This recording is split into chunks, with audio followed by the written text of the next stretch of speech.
Yoga, je t'ai déjà fait écouter la toute première version de l'intro de Legacy. Je pense que je l'ai encore, je vais te faire écouter ça vite fait.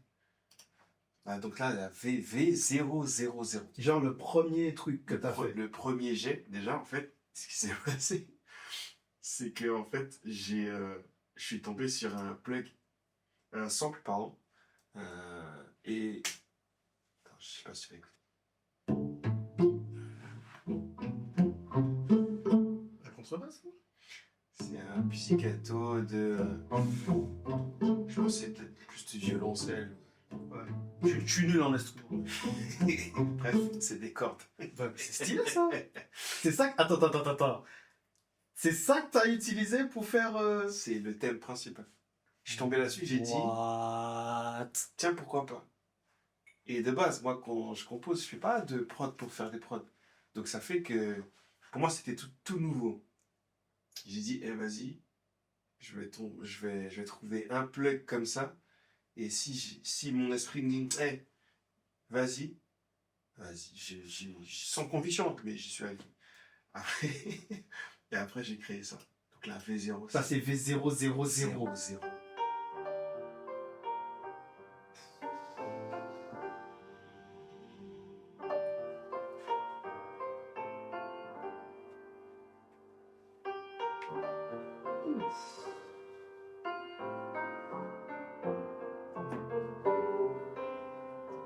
Yeesh.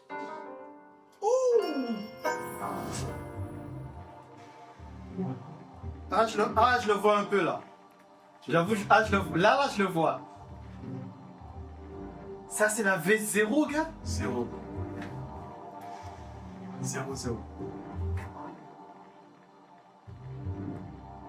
On va pas se faire strike. On a le droit de le mettre sur... Je garde mes droits. Ah, ok.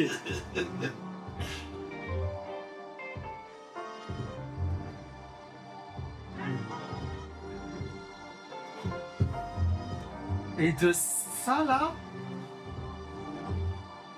Alors, le truc, il parle... Ça, c'est la... Non, mais gars, tu peux pas me dire que ça, c'est la V0, frère. Tu remarqueras que c'est en un ton en dessous de l'intro définitive. Oui, En mais gros, j'ai eu des modifs. Oui, le modèle final, quand tu Ouais. le connais, tu le sais, tu l'entends. Mhm. Mais du coup, comment tu pars déjà, comment on arrive à se retrouver, à recevoir ça? Comment tu me dis?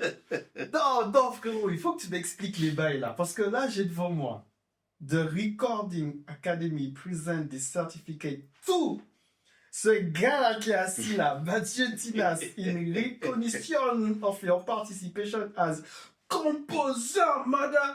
Ça va être bipé. On the Grammy Award nominate recording Legacy, the instrumental genre. Adam Blackstone, nigga. Best jazz instrumental album for the 16th Grammys Award year 2023. Franchement, jusqu'à aujourd'hui, j'ai jamais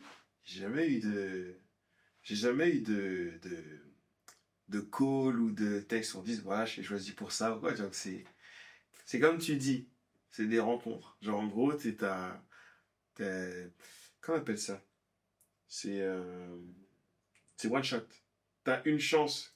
T'avais une quand elle arrive. fenêtre. Ouais, une fenêtre. Quand elle arrive, tu l'as saisi. Mais déjà, attends, avant d'arriver là, je vais mettre ça là de côté. Avant d'arriver là, déjà, toi, tu parles d'où?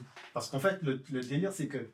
Alors, moi, quand je fais mes moments d'échange et tout, c'est que je prends quelqu'un que je connais, avec qui, bon, la plupart du temps, c'est des gens, soit j'ai grandi, soit on a grandi ensemble dans différents univers, dans différents trucs. Et nous, on se connaît depuis longtemps.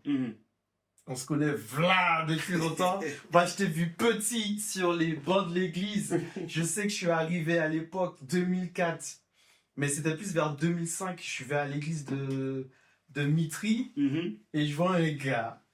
Un petit gars là. J'entends un son de piano déjà. Je me dis, ouais, qui joue comme ça et tout? Je m'assois. je regarde un petit peu, parce que moi je suis musicien, donc je Mm. regarde toujours les musiciens. Mm. Et je vois un petit gars derrière le piano. Je me dis, purée, lui, à son âge, il lâche ça là. J'ai dit, attends, il vient d'où? Donc, Mathieu Tinas, ça a commencé comment pour toi la musique? En gros, là, ton histoire, pas avec la musique, ton rapport avec la musique, là, quand ça a Mm. commencé comment? En vrai, je pense que déjà, je suis l'avant-dernier d'une famille de 6 garçons, donc je suis le cinquième. Hmm. Je suis le cinquième.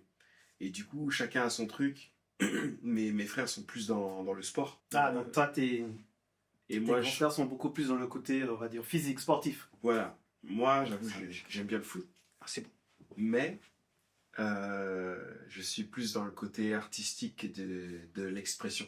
Et j'avoue, je suis tombé dans la musique sur les coups de 5 ans. Parce que j'avais un vieil orgue, je sais plus c'était quoi. Bref. C'est pour ça que tu kiffes le son Ah, mais- des orgues et... Ah oui. Ok. Donc ça part depuis loin, quoi. Ça part depuis très loin. Ok. C'est mon père qui l'avait, mais il jouait pas avec. Il jouait pas dessus et je me suis posé, j'ai testé, j'ai kiffé. Pour moi, je m'amusais, c'était de l'amusement. Mais je sentais que j'avais besoin de plus, donc faire des trucs de plus en plus recherchés. D'écouter des thèmes et puis d'essayer de repiquer des mélodies. J'avais 6 ans. Si... Attends. Non, c'est juste des mélodies, attention. Oui, mais C'est attends, pas non, des- tu c'est pas sais ce que tu dis là? Je le vois dans mon fils. des- Mm, Il est dans sa 7e année. mm. Et franchement, j'aurais pas eu mon fils, je t'aurais dit, ah, vas-y, tu veux me la mettre en mode, ouais, je petit, je te précoce. Ouais, 7 ans. 7 ans, ah là, machin. Ben, comme je vois mon fils le faire, et toi, je vois ce que tu es devenu aujourd'hui. Bon, on va mettre un petit projet sur le... Hein? Je peux comprendre, parce que moi, je suis en train de le vivre là, donc je comprends parfaitement ce que tu dis là. Ben, en vrai, c'est pour moi, de ce que je vois, c'est à partir de, de, de 5 ans, le développement enfantin, enfin de l'enfant. Oui, le dépend. Ouais. Le développement de l'enfant est très très prenant. Ça veut dire il éponge, enfin c'est l'éponge, il absorbe beaucoup. Toi, t'as absorbé la musique. Il absorbe, voilà. T'as fait Et un moi, Kirby. et les gars, dans les jeux vidéo, pour moi, les gens ils disent ouais, les personnages, les combats, etc. Moi, 90% ce que je reconnais, gars, c'était les OST, C'est le gars. son. La musique. Pareil. Gars, j'ai un jeu auquel je jouais que je kiffais. Bon, c'est des RPG qui s'appelait Golden Sun par exemple. Je crois que je connais toutes les. Recheck-moi encore. Parce que moi, il y a Golden et il y a aussi Final Fantasy. Final Fantasy, bon, ça j'en parle Et pas. Parce que Devil May Cry. je crois que c'est le seul que j'ai pas fait des trois. Ah, Devil May Cry, mon gars, avec les OP, les ostés de Dante. Mais gars, c'est un truc de fou. Les gens, ils se jetaient sur les jeux pour les trucs d'action, etc. Ouais. Moi, c'est la musique. Des fois, je pouvais aller sur YouTube, je téléchargeais les musiques une par une, je les mettais en MP3, je les foutais sur mon lecteur. Tu sais, les lecteurs. Oui, à l'ancienne, oui, parce que c'est pas qu'on est vieux, mais on a de la bouteille. Quand même. Non, moi, je veux dire, on a de la bouteille, Et franchement, moi, je suis un fan Pour moi, c'est des univers. Ouais, j'ai capté. La musique, pour moi, je l'associe à des univers. Et d'arriver à reproduire quelque chose musicalement parlant, c'est d'arriver à s'approprier comme tu le peux, selon toi, selon ce que tu comprends, un peu de l'univers que tu essaies d'approcher. Que ce soit du gospel, parce que là on parlait de l'église. Oui, parce que c'est là où je t'ai vu première fois. Premier take avec toi, c'est le petit gars derrière un piano là, qui nous lâchait des trucs sur des cantiques. J'ai dit, les gars, il lâche ça au calme sur des cantiques. J'ai vu à côté de toi, il y avait un autre pianiste. Oui. Je me souviens plus c'est qui, mais j'ai vu à côté de toi, il y avait un autre pianiste. Tu sentais qu'il se posait des questions existentielles. En vrai, j'ai appris avec un pianiste qui lui était de cette église depuis plus longtemps. Plus longtemps que toi. Et du coup, à chaque samedi où il jouait, et ben, il était assis en train de jouer et moi j'étais debout à côté comme une sangsue à regarder ce qu'il faisait, etc. Tous les samedis, j'étais là, tous les samedis. Et je me suis familiarisé avec ça. Donc du coup, quand je reviens à mes 6 ans, j'ai commencé à prendre des cours de piano, mais classiques. Mhm. École de musique, La Ferté-Gaucher. Donc pour toi, c'est important. Maintenant, avec l'expérience que tu as, avec le recul, Mhm. est-ce que tu te dis que c'est important de passer par cette étape-là? Aujourd'hui, avec le recul, oui, Mhm. mais j'ai un peu de mal avec la façon dont on m'a appris. Je ne Ok. dis pas que c'est l'école française, mais je sais que on dissociait les cours de solfège et les cours de l'instrument. Ah, Et ok, du ok. coup, ben, la jonction à faire entre ce que tu apprenais de la théorie La et de la pratique, mettre à la pratique, il fallait que le pont, c'était à moi, entre guillemets, de le créer. Mais je trouve que, par exemple, savoir nommer ce que tu joues, c'est important. c'est super important. Et quand j'ai commencé à jouer à l'église, et ben, du coup, j'ai développé beaucoup plus ma partie de l'oreille. Mhm. Donc, je délaissais un peu la théorie. Bon, j'avais Ok. les do, mi, sol, ça marche, les notes, etc. Mais lorsqu'il fallait nommer ce que je fais, des fois je faisais des trucs, et puis on me dit, vas-y, refais. Ah, Incapable de le incapable, parce que refaire. tu ne sais. En fait, tu l'as fait par Ouais, instinct, ouais, par voilà, par émotion, parce que le ouais. côté émotionnel du truc. Mm. Mais après, pour le séquencer, et que ton cerveau se dise, Ouais, c'est un fa majeur bécart. Je dis des conneries, hein. ouais, ouais. Je dis des bêtises, je dis des bêtises. C'est un fa, voilà. Toi, quand on te dit, bon, refais-moi ton do dièse écart cuisse 12. Mm. Et toi, t'es là. Et c'était pas ça. Ok, ok. T'as la gestion.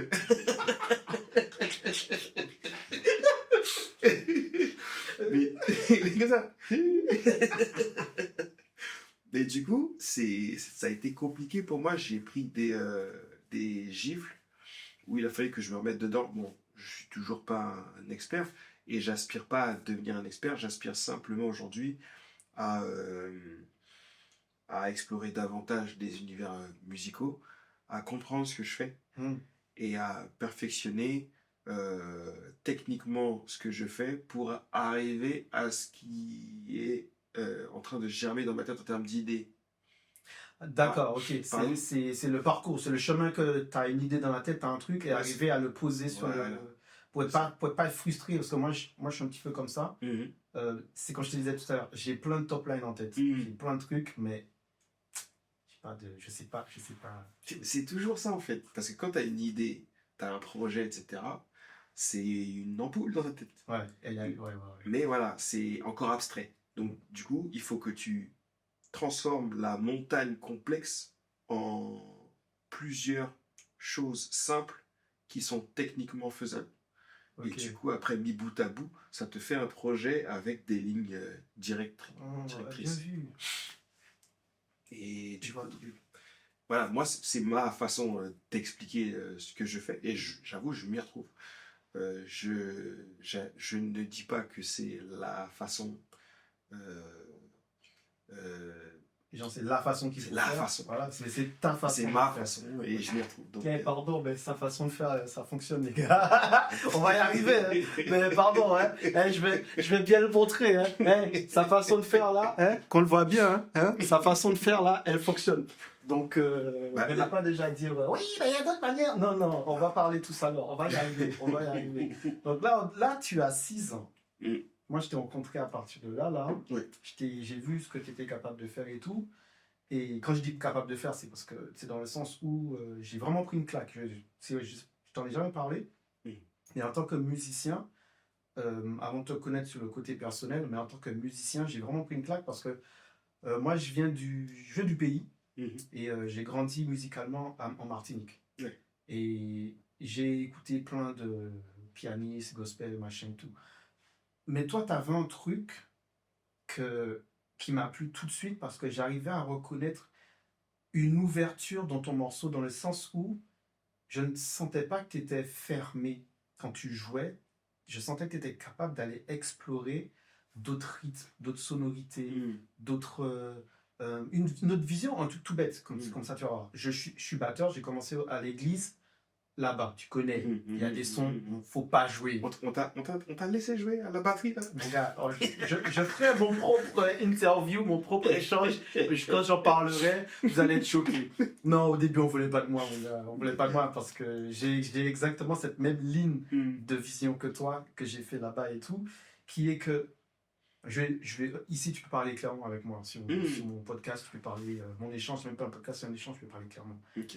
Je suis pas un gros fan de zouk, je suis pas un gros fan de compas, comme musicien, mais l'écouter quand c'est maîtrisé, je prends en pied, je kiffe. Et tu connais les morceaux du pays? Regardez la vie moins réfléchie. Bourbier. Bourbier. Quand t'es adventiste batteur, bourbier. Parce que les gars, ils veulent le chanter, mais limite, il faut que tu le joues un peu viennoiserie italienne, tu vois ce que je veux dire. Il faut que tu le joues mesuré. Mais eux, ils sont chauds, hein. Mais il faut que toi, tu sois le seul qui soit mesuré. Ouais, grave. Voilà. Et ben moi, j'étais en mode, je m'en bats la race. J'ai jamais compris ça. Moi, j'étais en mode, non, le son, il est comme ça, la musique, elle est comme ça. Moi, je te balançais chez mes feuilles.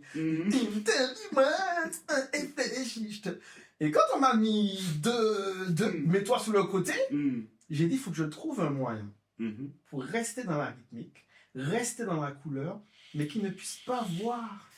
Et j'avais entre les lignes, tu vois. C'est genre, je jouais, mais je ne battais pas la mesure constante avec la grosse caisse, par exemple. Autant on va sur l'échafaud, en fait. C'est quoi cette... Bref. Et toi, quand je t'entendais jouer, j'ai retrouvé ça. Je retrouvais la petite couleur un peu, je vais dire un peu caribéenne, que tu pouvais lâcher sur certains morceaux avec certaines suites d'envolée et tout. Et je faisais, hey, on était à 2 doigts de... Et surtout à l'époque, quand tu jouais, il y avait qui avec toi? Il y avait Cédric et il y avait Mister Loïc. Et Loïc qui était capable de partir. Donc c'est lui qui partait tout de suite. Oui. C'est lui qui partait tout de suite. Oui, c'est vrai. Et tu sentais que si toi tu freinais pas derrière, c'était mort. Et vous trois là, du coup je vous ai découvert comme ça. Et je me disais, c'était toi qui envoyais le... Les gars, c'est parti. Et ça m'a plu tout de suite. J'ai dit, tu vois, ce gars-là, ce petit jeune, je me suis dit, j'espère qu'il va pas lâcher. Parce que c'était la première fois que je te voyais. J'ai dit, j'espère qu'il va pas lâcher la musique, j'espère qu'il va pas lâcher le piano parce que je veux pouvoir écouter ce qu'il fait. Je veux pouvoir écouter. Donc, comment tu... Voilà, là, je t'ai donné un petit peu comment je te voyais. Mais toi, si on fait un petit zoom, toi, dans ces moments-là, t'es comment là?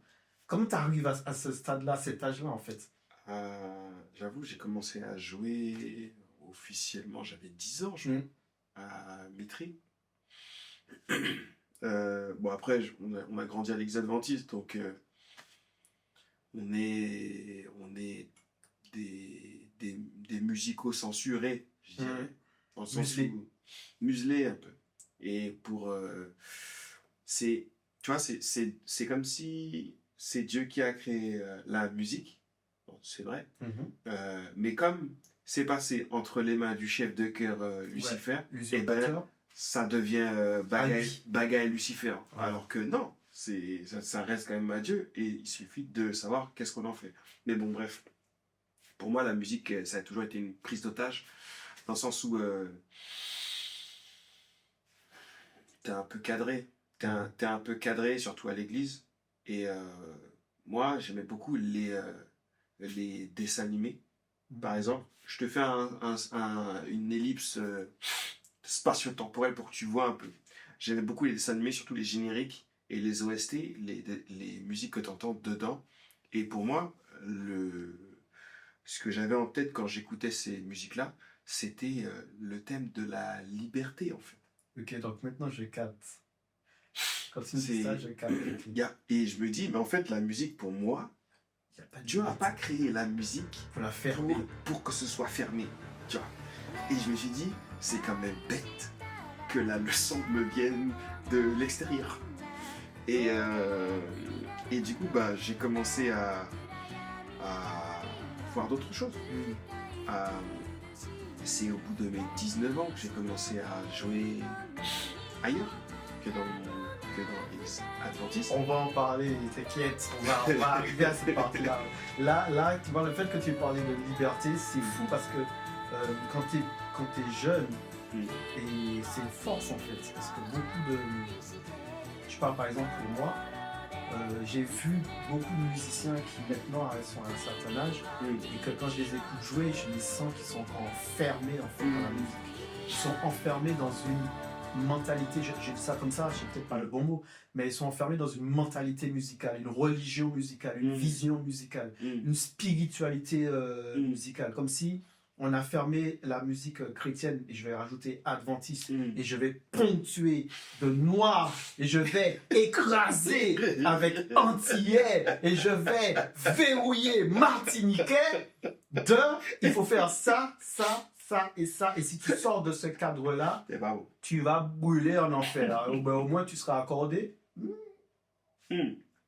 Après, toute proportion gardée, il faut quand même que je reconnaisse que ça m'a quand même appris à jouer les fondamentaux, les cantiques, les hymnes. Et pour moi, il n'y a rien de plus musical que ça. Ah, je suis d'accord avec toi. Et du coup, je suis quand même frustré parce qu'il n'y a rien de plus musical que ça, mais on t'empêche. On t'empêche de... On t'empêche quand même, on te dit, vas-y, éclate-toi, mais reste là. Dans ce cadre-là. Et tu vois, si je parlais de liberté, parce que quand je t'ai dit, toi, quand je t'écoutais jouer, et jusqu'à présent, quand je t'écoute jouer, on a vraiment, encore plus aujourd'hui, ce sentiment de... Bah en fait, le gars, il est vraiment pas fermé, quoi. Il écoute vraiment de tout. On sent que tu écoutes vraiment de tout et que tu sais discerner ce qu'il faut jouer et tu fais la part des choses entre ce que j'écoute et ce que je joue. Et ça, je pense qu'il y a plein de musiciens qui ne sont pas capables de faire cette petite dissociation. Et c'est ça qui fait la différence entre... Je peux tout écouter, tout est entendable, mais est-ce que tout est jouable? Est-ce que je peux tout jouer? Et surtout, où je vais jouer telle sonorité? Ça, c'est un truc que je pense qu'au lieu de frustrer les musiciens en les disant on joue pas ça, on joue pas ceci, on joue pas cela, je pense qu'on devrait beaucoup plus être ouvert et dire ok, où on peut jouer telle sonorité, quelle sonorité peut être utilisée, quelle couleur musicale peut être utilisée, à quel moment. Parce qu'il y a des moments où on peut être festif.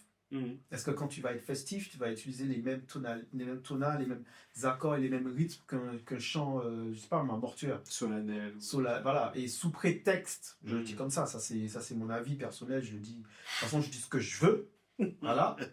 Ils prennent sous prétexte le nom de Dieu pour justement cloisonner l'artiste et la musique, dans le sens où toi qui es musicien, t'as une histoire, t'as une culture, t'as tes bases. Si on t'enlève ça, forcément, artistiquement et musicalement, tu ne peux pas jouer si t'as pas de culture. Ça, c'est un truc que je pense honnêtement. Tu vas forcément devoir embrasser celui d'un autre pour pouvoir te structurer. Oui, parce que c'est des racines. Et il faut forcément s'enraciner quelque part pour porter du fruit que tout le monde verra. Et là où tu es arrivé, c'est que tu as dit un truc tout à l'heure, j'ai trouvé ça très intéressant parce qu'il y a une époque où ce positionnement-là que tu viens de dire, je pense que tu as dû avoir des problèmes avec. Parce que moi aussi, j'en ai eu des problèmes. Et on n'est pas au même niveau. Est-ce qu'il faut vraiment qu'on en parle ou est-ce que ça va faire l'objet d'une autre? Mon gars, parce qu'il y a des problèmes, gars. Je prends un cahier, on est là jusqu'à 5 là. Mais je te dis, si c'est le premier épisode, c'est le premier épisode, on peut l'amorcer. Et après, on va parler dans un autre épisode, il n'y a pas de souci. Parce que ça fait partie. En fait, tout ça, c'est l'histoire pour arriver justement à recevoir justement ça là. Hein? Parce que si tu n'avais pas, entre guillemets, lutté contre cette vision que les autres ont de la musique et cette manière de caricaturer l'artiste chrétien, adventiste et tout, il y a des choses que, en tant que personne, tu n'aurais pas accomplies. Et je pense honnêtement que c'est ça la force que tu avais depuis le départ et ce qui t'a emmené là où tu es. C'est cette capacité de se dire que la musique, c'est pas à vous en fait. Que tu as ta relation avec Dieu, il faut le dire, mais ta relation avec Dieu dans le plan spirituel, du côté artistique et musicien que tu es, elle existe, et elle est valable. On peut pas la mettre de côté. T'es pas juste un musicien pour venir jouer à l'école du sabbat, le culte, et après on te renvoie chez toi. Et on veut que quand tu arrives, tu sois propre, tu fais pas d'écart d'accord. Il faut que tu sois en place, il faut que tu sois répondre à tonton Hugo qui arrive et qui détonne 4 fois dans la même tonalité. Il a commencé le son là, il le finit en fa majeur. Et toi, tu dois être capable d'être bon. Hein. Il faut que tu le suives. Hein. Il faut pas qu'on sente que c'est tonton Hugo qui sait pas chanter. Hein. Mais on le verra pas, c'est toi qu'on va. Ben oui, et c'est là qu'on va dire, le pianiste, c'est le pianiste qui sait pas jouer. Tu vois ce que je veux dire? Et pour arriver à ça, tu peux pas le faire si tu n'es pas capable, toi, en tant que musicien, de te dire je m'ouvre à tout type d'horizon et d'entendement. Parce que, honnêtement, si tu restes fermé dans une seule catégorie, tu n'évolues pas, en fait. En fait, il a fallu, effectivement, ce que tu dis, c'est très vrai. Je pense que je peux résumer mon parcours dans le fait de gérer ma frustration. J'étais frustré et aujourd'hui je le suis encore. Par exemple, techniquement, je sais que il y a des gars qui ont vu beaucoup plus de choses que moi. Aujourd'hui, mon défi, c'est pas comment d'arriver à faire comme eux, c'est simplement de se dire, est-ce que j'aspire à faire ça? J'ai mon propre chemin, je suis d'accord. Mais est-ce que j'aspire à faire ça? Est-ce que ce que je veux développer musicalement parlant, ça passe impérativement par connaître tous les types d'accords? Je pense pas. Il faut que je connaisse un certain nombre et que je fasse mon truc. Comment est-ce que j'ai géré ma frustration? C'est simplement, effectivement, en allant découvrir d'autres univers, en jouant avec d'autres personnes. J'avoue ça, en allant jouer avec d'autres personnes, j'ai découvert énormément de trucs sur le groove, sur ma façon de faire des partitions, parce qu'avant, je faisais pas, je retenais tout de tête, jusqu'à un jour, je me suis planté, mais d'une force.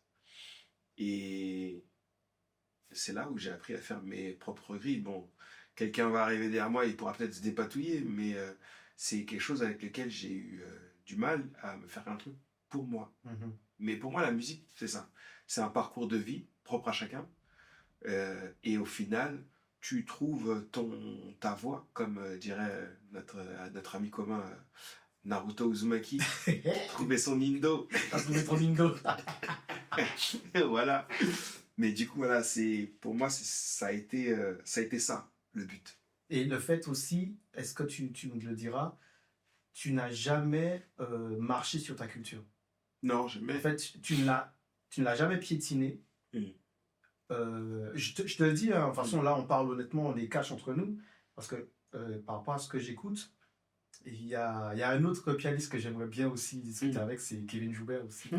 C'est Kevin, Kevin, si tu vois cette vidéo-là, j'aimerais vraiment faire ce petit moment avec toi, parce que je vais dire un truc là. J'ai fait, pour son groupe Yuzan, quand ils ont fait le New Morning, et j'ai fait la captation pour leur concert, pour leur morceau, pour l'album qu'ils ont sorti.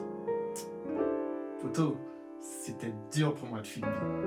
Oui, parce qu'il faut que tu restes. Il faut que je reste en mode je filme. Alors que le truc est dense, le truc est beau. Dès qu'à un moment, Kevin il a lâché. Gars, ce gars-là, quand il joue, pour moi, il parle. Mais c'est ça. Il parle en fait. Ça. Ton instrument, tu le fais parler. Et les gens parlent. Et les gens, en fait, c'est comme s'ils rentraient dans ta tête quand ils écoutent ce que tu fais. Et quand lui, il parle, il me raconte qui il est. Quand Kevin joue, il me raconte qui il est. Et tu vois, toi, quand tu joues, tu me racontes ce que tu sens dans le morceau.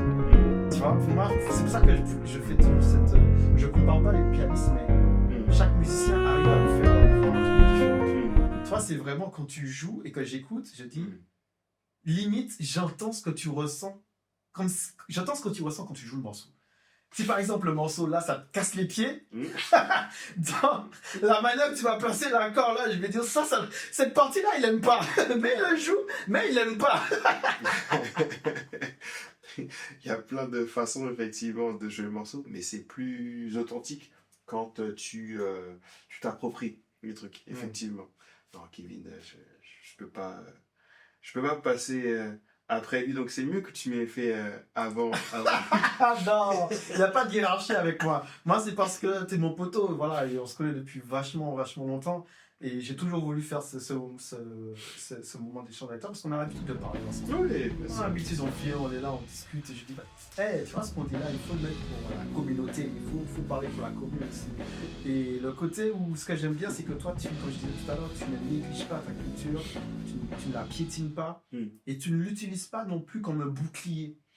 Tu vois, tu es vraiment ouvert dans ton jeu qui veut dire que si le morceau, la couleur par rapport à la rythmique aspire à ce que ce soit ressemble à Biggie, t'as aucun problème à placer l'accord et quand les gens vont l'écouter, ils vont dire mais c'est Biggie ça.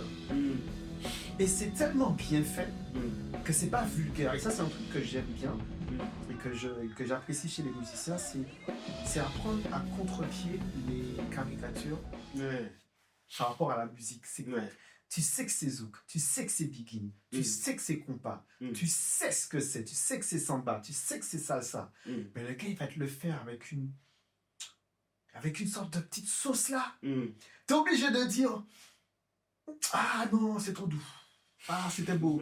C'est pas ces crèmes, tu vois. Et c'est ça que j'aime. Donc, comment tu arrives à associer ta culture, ok, et le côté... parce que tu joues à l'église, tu vas jouer à l'église. Oui. Est-ce que ça t'est déjà arrivé à un moment de te dire, et franchement, vas-y, je le fais.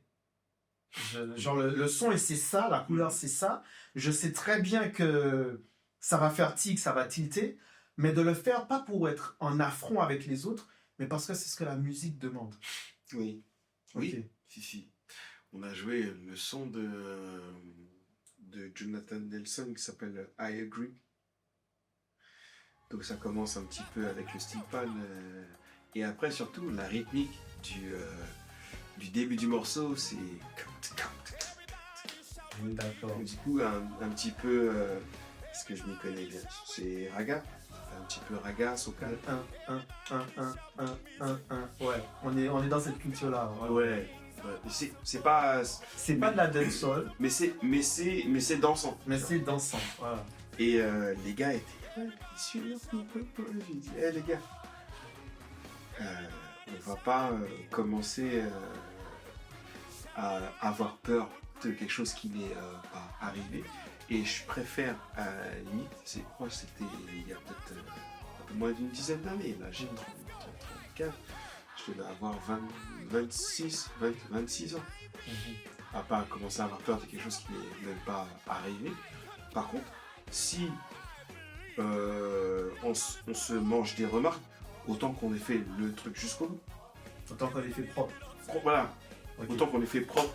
Si le son c'est ça, on le fait et on le fait avec les moindres nuances, tu vois. Et on l'a fait jusqu'à.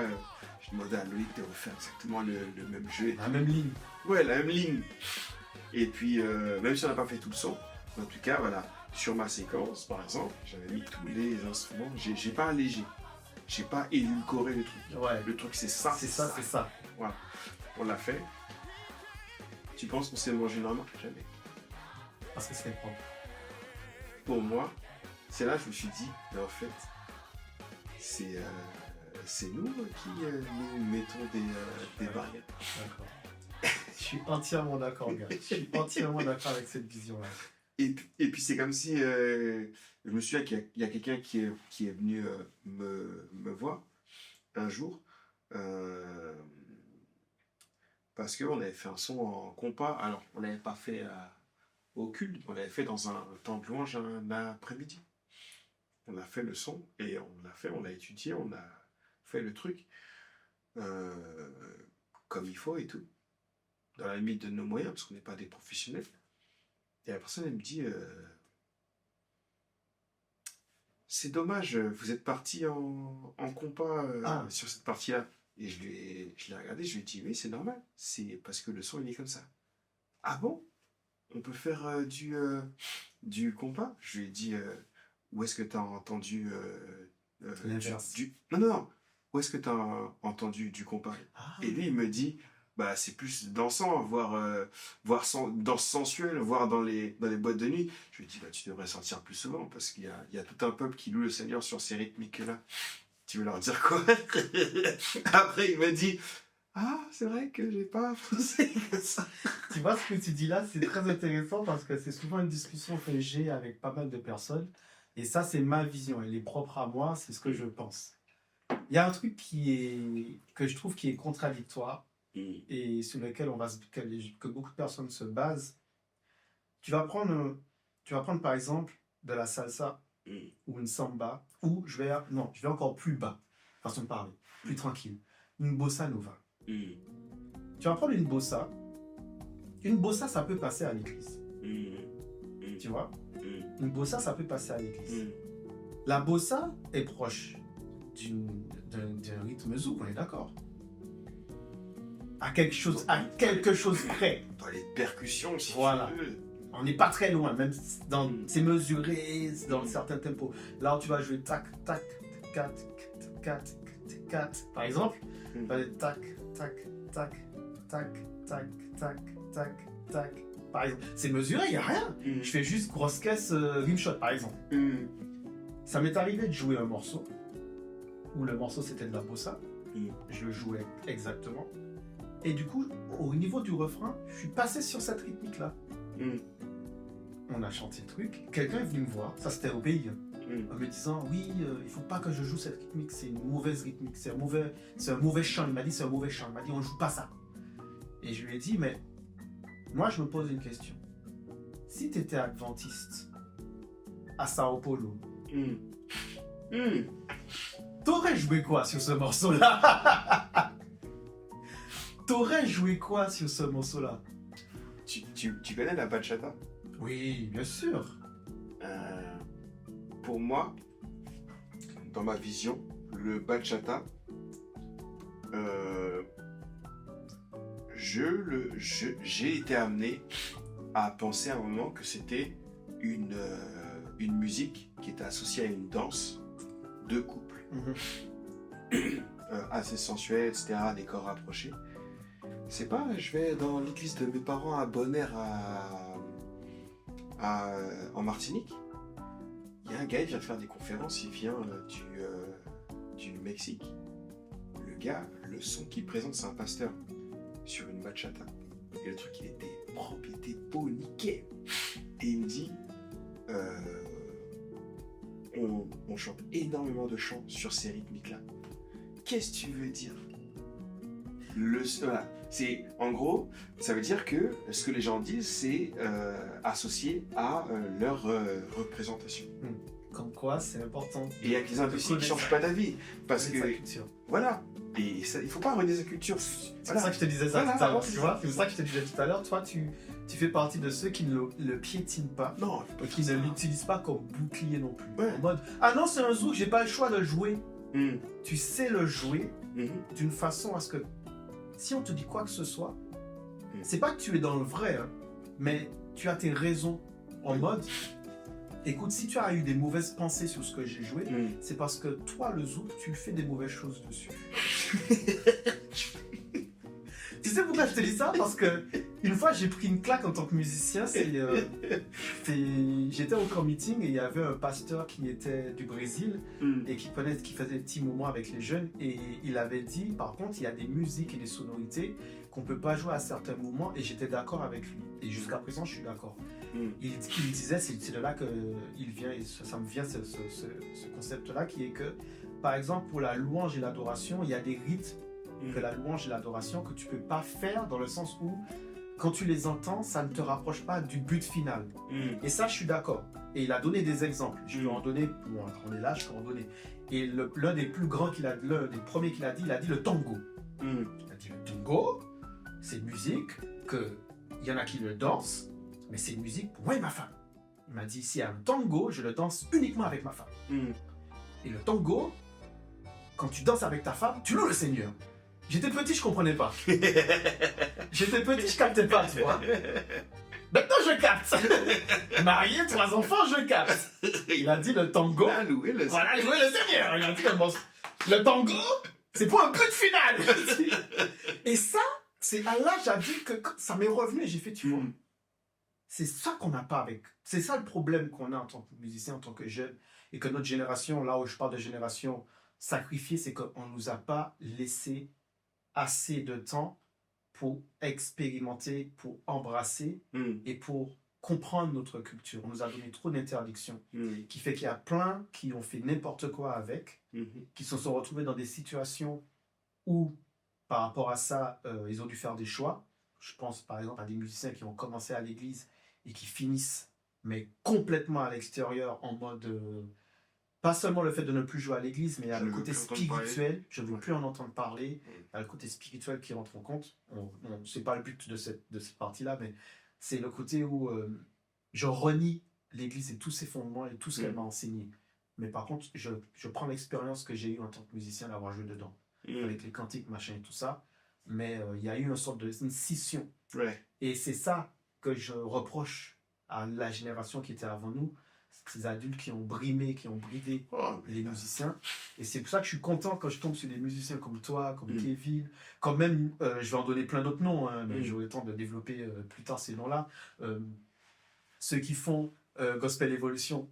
Voilà, tu vois. Avec les Didier. Exactement. Par contre, bref. Eux, c'est après. Eux, c'est s'ils me laissent l'opportunité aussi. Et les gars, si vous voyez cette vidéo, ça vous dit pareil. Et tu vois, tu sens qu'il y a eu un travail, non seulement personnel, sur le côté je sais d'où je viens, je sais qui je suis, je ne vais pas renier ça, ça fait partie de moi. Et c'est ma musique, en fait. Et ma musique, c'est pas seulement la musique, je me suis approprié avec toute la spiritualité qui va avec, et je ne la renie pas, et juste, je fais les choses bien. Maintenant, si vous, quand je joue, vous entendez autre chose, c'est pas mon dos. Et c'est ça que j'aime avec toi, tu vois. C'est ça que j'aime avec toi. C'est le côté où, les gars, this is the music, man! Il n'y a pas de... Si quelqu'un au fond de la salle commence à se lever, limite, tu te dis, augmente le volume à tonton, là. Il n'a pas l'impression de comprendre ce qu'on est en train de faire, là. Les gars, s'il vous plaît, d'épais. S'il vous plaît, d'épais! Voilà, c'est ça. C'est ça que j'apprécie beaucoup avec toi. Et donc, du coup, on va avancer, parce que bon, on n'a plus beaucoup de temps sur les cartes. On va avancer, on va arriver à... T'inquiète, on va arriver là. Je vais t'y amener petit à petit. Maintenant, t'as dit un truc tout à l'heure. Ouais. Tu peux pas arriver là. Tu peux pas arriver là. En France. Je suis désolé, je le dis comme ça, honnêtement. Moi, je suis cru. Je suis cru. Tu peux pas arriver à ce stade-là. Surtout avec l'expansion des réseaux, machin et tout ça. Ouais, ça aide. Mais, pour arriver là, je pense qu'il faut faire le choix que tu as eu de, je vais dire comme ça, de t'émanciper et de t'ouvrir musicalement et de jouer à l'extérieur. Moi, c'est quelque chose que je vais toujours saluer en termes de courage musicien. Donc, il faut te donner tes fleurs par rapport à ça, qui est que de prendre le courage de se dire, je vais me faire frapper mentalement, mais je sais pourquoi je le fais. Je reste, moi, dans mes baskets. Un peu Job. Le côté Job où, devant le Seigneur, je suis juste. Même si les autres à côté disent, non, Job, t'as sûrement fait un truc qui est pas bien. Job, jusqu'à la fin, il a dit, je sais. Tu vois, c'est ce que je fais. Job, c'est le parfait contre-exemple des gens qui te disent, si il t'arrive ce qui t'arrive là, c'est parce que t'as péché. Mais bon, bref, parenthèse fermée. Et effectivement, c'est pour rejoindre ce que tu dis. Et effectivement, c'est... Pour moi, chacun a un chemin de vie. Il y a des gens qui sont peut-être appelés à rester, à œuvrer uniquement dans l'église. Moi, je n'ai absolument pas reçu la conviction de Dieu que je devais absolument rester uniquement que dans l'église. C'est intéressant ce que tu dis. Et je sais pas, je me compare à personne ou quoi, mais par exemple, Pierre, lui, il a évangélisé pour les Juifs. Paul, il a évangélisé pour les autres. Chaque apôtre avait une cible. Chacun, C'est vrai. Et il faut le comprendre, l'accepter, et puis voilà. Parce que par rapport à ce que tu dis, moi, je le vis, alors pas du côté de la musique, je l'ai vécu dans un autre sens. J'ai laissé pousser mes cheveux, parce que c'est quand j'ai eu mon premier enfant, quand je sais que j'allais avoir un fils surtout, j'ai laissé pousser mes cheveux parce que je voulais pas que mon fils arrive dans un monde où on lui disait qu'avoir des cheveux le rendait sale, le rendait vulgaire, le rendait inapte à la société. Je voulais être ce modèle-là, cette figure de regarde papa. Papa, il a ses cheveux. Voilà ce que papa fait. Papa, il fait ci, il fait ça. Et ça m'empêche pas d'avancer, ça m'empêche pas d'être droit, ça m'empêche pas de vivre, ça m'empêche pas de faire des choses bien. Partant de ce principe-là, toi, tu as joué à l'extérieur. Oui. Tu as forcément dû avoir des backflash. Oui. Forcément. C'est quoi qui a été le plus dur pour toi à partir de ce moment-là? Recevoir les critiques de l'intérieur ou continuer à assumer le fait de jouer? Est-ce que tu as senti une sorte de pression? Pas forcément des autres, mais toi, est-ce que tu as eu cette pression de te dire, ou le doute de te dire, ah vas-y, peut-être que je devrais c'est peut-être pas bien de jouer dehors? Alors, pour être tout à fait clair, j'ai pas reçu des menaces. Mais on m'a fait plusieurs fois la remarque qu'en gros, entre guillemets, une fois que tu es adventiste, tu es exclusif à les adventistes. C'est grosso modo le type de remarques que je recevais. Mais par rapport à la frustration que j'avais de ne pas pouvoir explorer davantage la musique là où j'étais, je parle pas d'église, je parle pas de mon église locale, je parle de la mentalité dans laquelle j'étais. Une fois que je jouais à l'extérieur avec des personnes différentes, avec des chants différents, c'est comme si les chants spéciaux que tu jouais le samedi matin, qui sont bien compliqués là, où personne te dit rien parce que c'est un chant spécial. Dans les autres églises où je jouais, n'importe quel chant, c'était que des chants spéciaux. Ça veut dire des trucs où il faut envoyer. Travailler. Il faut envoyer. Voilà. Et t'as ce désir de te dépasser. T'as ce désir de travailler. Et moi, j'aimais ça. Je me souviens, j'étais encore dans mon église locale, j'avais 14 ans, il y avait une sorte de masquerade à la pleine Stade de France. Je me souviens de celle-là. J'y étais.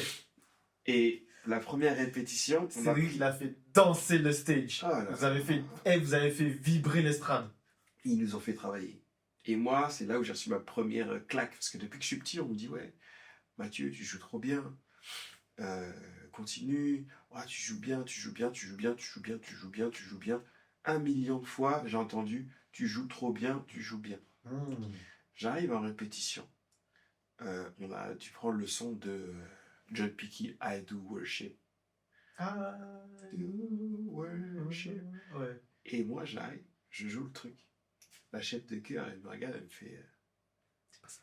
C'est pas ça. Et tu sais, c'est là où. Alors, je n'en veux pas aux gens qui m'ont dit que je jouais bien. Je me rends compte que ça te monte un peu à la tête. Et si tu fais pas gaffe, tu peux te dire, mais tout le monde me dit que tu deviens un but de toi-même. Voilà. Tout le monde me dit que je joue bien. C'est qui elle? Je vais le dire. J'aurais pu dire ça, mais j'ai pas fait ça. T'es qui toi? Voilà. Et j'ai déjà entendu des gens comme ça. Et elle me dit, écoute, là, à cet endroit-là, c'est un, je dis une bêtise, là, c'est un Fa avec la 9e. L'accord suivant, il te manque la 13e dans ce que tu fais. C'est toi le pianiste. Et c'est la chef de chœur. Et c'est la chef de chœur qui me dit quoi faire. Et qui te dit que t'as un truc. Et tu sais, moi, j'aurais pu avoir de la fierté en lui disant, ferme ta bouche. Ouais, je sais ce que je fais. Je sais ce que je fais. Ça m'a piqué, mais dans le bon sens. Il dit, ah ouais? Ok. Et ce soir-là, quand je suis rentré chez moi, je me dis, il n'y a plus personne qui m'avait. C'est déjà arrivé par la suite. Mais il me dit, plus jamais. Elle revient et me dit, ouais, ce que tu fais, c'est pas bon. J'ai fait mes premières recherches de grilles sur le net, etc. J'ai dû apprendre plus comment déchiffrer en anglais, etc. Et sur ce chant-là, après, à la fin, la répète suivante, elle m'a regardé, elle a fait. Elle a rien dit. Elle a rien dit. Et c'était fini. Et c'était fini. Donc, jouer à l'extérieur t'a permis justement, qu'on soit bien clair. Quand je dis jouer à l'extérieur, je parle pas, je dis pas que le mec il a été joué dans des bars de striptease. Faut, les gars, réfléchissez 2 secondes. On sait de quoi on parle. Jouer à l'extérieur entre nous, quand on est adventiste, ça veut dire par exemple aller jouer dans l'église évangélique, par exemple. Comme ça. Aller jouer pour l'église évangélique ou aller jouer, je sais pas, t'as un artiste qui t'appelle pour faire une partie piano-bar dans son truc, et toi tu vas jouer avec lui, c'est des morceaux. Voilà, ce que vous appelez le milieu séculier. On va avoir cette discussion-là sur une fois sur Déclic, ne vous en faites pas. J'arrive pour vous. Mais c'est dans ce sens-là. C'est toujours de ça. Donc jouer à l'extérieur t'a permis de te rendre compte, en fait, que tu n'avais pas... qu'il y a un palier que tu avais atteint, mais qu'il y avait encore un autre univers, il y avait un autre monde. Où des gars étaient capables d'envoyer du pâté, quoi. Je me suis servi de ça et toutes les frustrations qu'on t'envoie, c'est comme des pains, tu vois. Et je me suis servi de ça pour dire, c'est comme si je disais, ah ouais? Bah vas-y, ok. Attends, je reviens. Et c'est sûr qu'il y a des gens que je pourrais jamais battre, mais j'ai... T'as tout donné. Alors, j'allais plus dire du style, je sais qu'il y a des gens qui techniquement sont au-dessus de moi, mais que ça me gêne pas de reconnaître que je suis pas aussi fort que moi. Je veux faire du Mathieu Sinat, je veux pas faire du... J'aime le fait que tu aies dit ça. Je veux pas faire du Kevin Joubert. Alors, merci. J'adore Kevin Joubert. Je voulais t'entendre le dire. Je voulais t'entendre le dire. J'adore ce qu'il fait. Mais je veux pas faire du Kevin Joubert. T'es pas Kevin Joubert. Je suis pas Kevin. T'es Mathieu Tinat. Je suis Mathieu. Voilà, ça le vilain. Et vous avez entendu ou pas? Ça, c'est un truc que vous compreniez ça. Arrêtez de vouloir ressembler aux autres. Arrêtez de vouloir ressembler aux autres, les musiciens. Là. Tu sais pourquoi je suis content que tu dises ça? Parce que moi, je suis batteur. Tu le sais. Ces derniers temps, j'étais dans une sorte de frustration parce que je voyais plein de personnes jouer partout dans des groupes, plein de batteurs qui jouent, qui évoluent et tout. Et moi, je suis là en mode, on m'appelle pas en fait. Alors que quand je suis arrivé, tout le monde sait que je joue la batterie, tu vois. Mais plein de groupes se sont formés, j'ai l'occasion de jouer pour des trucs, mais ça s'est très vite arrêté. Après, je me suis dit peut-être que je suis nul en fait, tu vois. Peut-être que je ne réponds pas aux standards qu'on demande à un batteur de répondre. Et c'est là que je me suis remis en question et je me suis dit, il faut être capable d'accepter une certaine chose, qui est que c'est pas parce que je suis batteur que je peux jouer toutes les positions. Un peu comme dans un match de foot. Si t'es goal, on va pas t'envoyer ailier gauche. T'es goal. Sois pas frustré parce que t'es pas milieu de terrain. Tu vois? Le défenseur qui j'ai que 3 buts de toute ma carrière. Ouais, l'autre en face, oui, mais lui, il est attaquant. Il a été formé. Il a été formé pour ça. Il a ce qu'il faut. Limite, je pense que ses crampons, c'est même pas les mêmes que toi, tu vois. Et c'est là que je me suis dit, je pense, et je me suis remis, ça fait déjà 2-3 ans, je me suis remis en question et je me suis dit, je pense que honnêtement, je sais où je me catégorise. Je suis un batteur d'église. Et j'accepte ça. Je ne suis pas un batteur de scène. Je ne suis pas un batteur studio. Je ne suis pas un batteur groupe. Je sais honnêtement que je suis un batteur d'église. De groupe, oui, mais qui joue à l'église. Ça, c'est mon terrain. Ça, c'est... Parce que être capable, pendant un moment de culte, de jouer en sorte que tu t'effaces et que ceux qui entendent la batterie ne soient pas dérangés, mais qu'ils participent à la louange et à l'adoration, même si un moment tu lâches un petit son bien rythmé, mais que ça ne dérange pas, parce que la manière que tu vas l'emmener, on va arriver au but final, c'est la louange et l'adoration. C'est vrai. Tu vois, comme le tango justement, ou quand tu vas danser avec ton épouse, c'est pour arriver à un but final. Donc tu vas pas avec nous jouer un tango à l'église, parce que le but final du tango, c'est pas l'adoration et la louange. Par exemple, tu vois, si vous comprenez, si on le prend dans le côté antillais, le zouk love, je vais pas jouer un zouk love à l'église pour le moment de louange et d'adoration. Parce qu'honnêtement, entre nous, un zouk love, on sait où ça doit nous emmener. Faut qu'on soit honnête avec nous-mêmes. Quand tu entends un zouk love, par exemple, une rythmique à la Joey doit être filé. J'aime Joey doit être filé, tu vois. Je kiffe sa sonorité. J'aime beaucoup. Je suis musicien, pianiste ou même batteur. Il y a un morceau, à force d'en écouter, un samedi, je me rends compte qu'il y a un morceau que je peux placer. Pendant la louange, je peux placer ça. Et là, tu te dis, ouais, ça passe crème. Le problème, c'est qu'au moment où tu le fais, la mentalité, la spiritualité dans laquelle tu es, elle est plus dans la louange et l'adoration à Dieu. Elle est dans la petite performance de ah, t'as vu, j'ai placé ça. Est-ce qu'il y a quelqu'un qui va le reconnaître? Je sais pas si tu vois ce que je veux dire. Je te dis ça parce que moi, le jour, ça m'est arrivé. Tu vois le son de Nas? Il y a un son de Nas, mon gars, à la drum. Bec, ce morceau-là, je le kiffe. Et un jour, on est en train de faire la répétition à l'église et je vois que je suis placé là.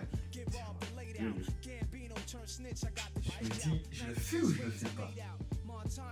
Et au moment où je me dis, je peux le faire, je me suis dit, non, je vais pas le faire parce que je suis plus dans la louange et l'adoration. Dans ce moment où je le fais. Ça veut pas dire que je ne peux pas le faire, il faut pas le faire. Mais c'est juste que je parle de la mentalité. Dans le positionnement dans lequel je suis, je sais très bien ce que je fais. Et je sais très bien qu'au moment où je le fais, c'est pas pour louer. Tu vois?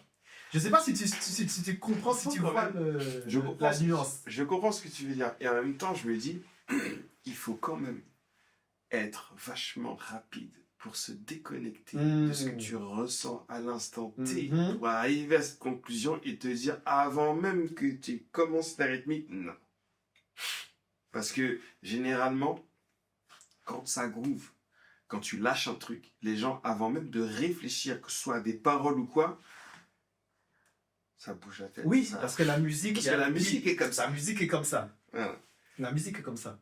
Mais tes inspirations, en tant que musicien... Et c'est là où tu as une responsabilité. Effectivement, tu dois savoir où tu la places et à quel moment tu la joues. C'est pour ça que moi, je suis honnête. Moi, je dis, laissez les musiciens d'église avoir l'opportunité de s'exprimer hors de l'église. Il faut les laisser, en fait. Pourquoi? Parce que sinon, c'est un peu comme le joueur sur le banc. J'appelle ça le joueur sur le banc. C'est le joueur qui est sur le banc depuis 20 ans, qui fait tous les entraînements, qui ne rate aucun entraînement. On ne l'a jamais fait jouer. Il a une note de près ou une note de... On ne l'a jamais fait jouer en match. Et un jour, une équipe vient le voir et lui dit, je sais que tu es un bon gars. Je te vois à l'entraînement tout le temps et tout. Viens jouer avec nous. On le débauche. Et on le fait jouer contre l'équipe adverse. Et là, le gars, il se retrouve. Ça fait 20 ans qu'il est dans son équipe. Il fait sa première titularisation. Il arrive dans le stade. Il est attaquant. Et il doit marquer contre son équipe. C'est dur. C'est dur. C'est dur, mais j'avoue, je leur ai remis 6 heures. Ah, j'aurais mis 6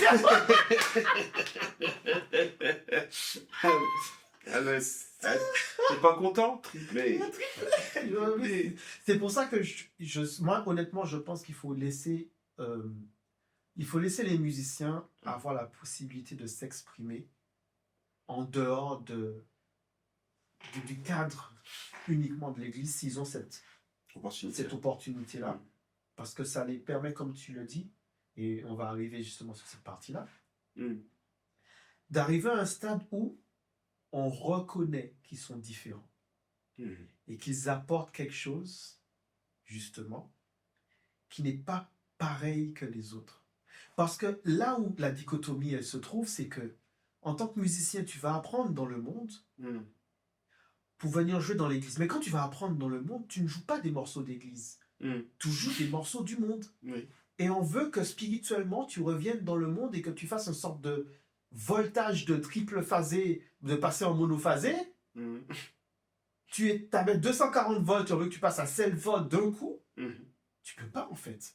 Parce que toute ta culture, toute ta maîtrise, toute ta manière de jouer, tu l'as basée sur ce que tu joues à l'extérieur, ce que tu as appris quand tu as le solfège à l'école, on t'apprend de jouer des bêtises, hein. On t'apprend à jouer bon, à moi à l'époque, je parle de mon époque, tu joues du Goldman, du machin et compagnie, des musiques du monde, et ensuite il faut que tu sois capable de le transposer pour le jouer dans l'église. Tu deviens schizophrène en fait.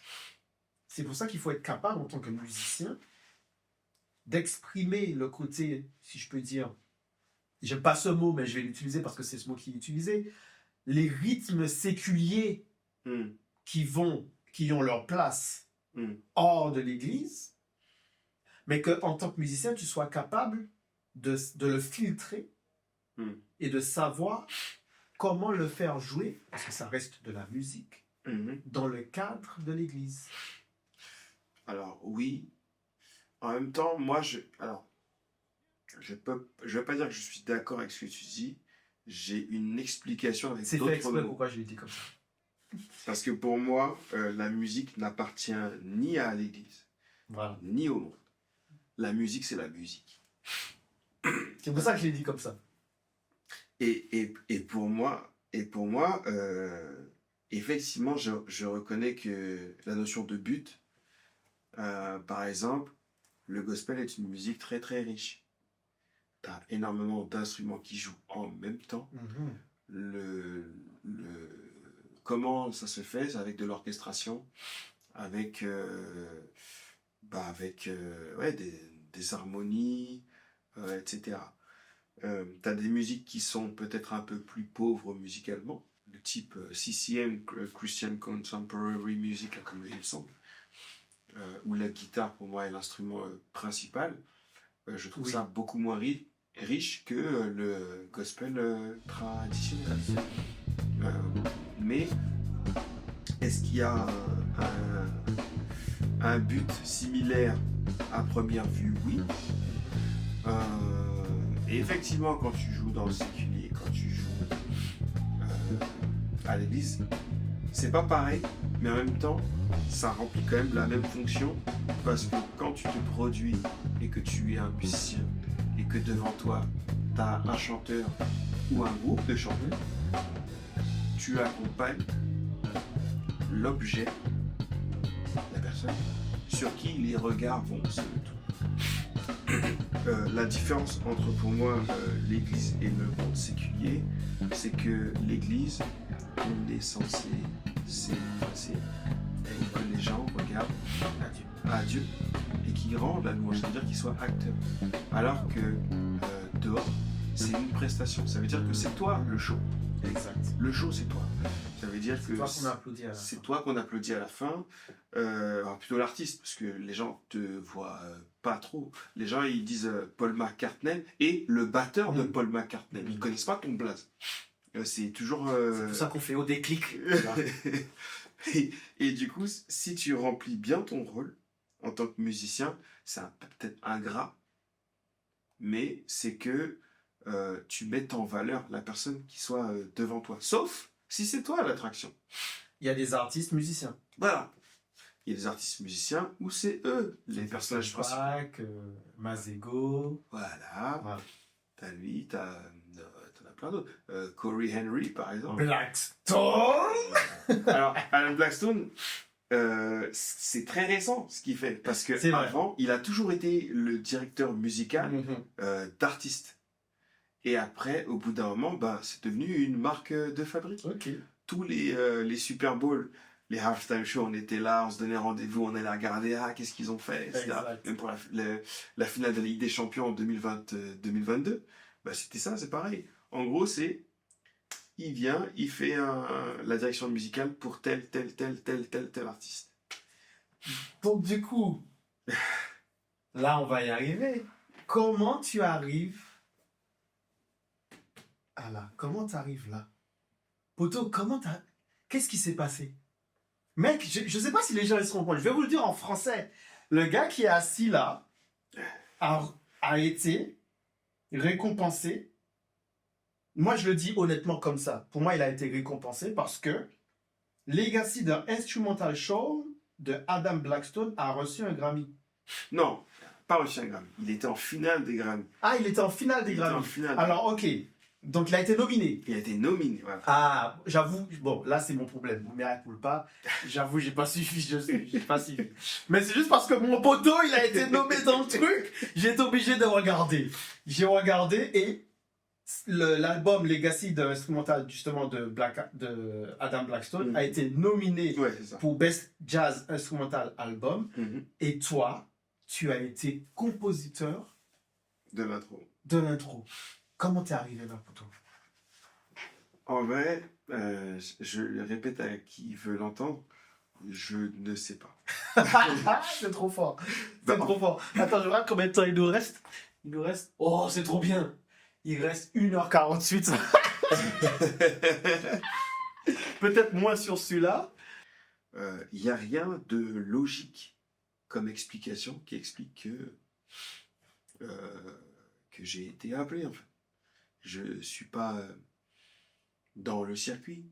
C'est vrai. Mais du coup, malgré que tu n'es pas dans le circuit, comment la connexion s'est faite?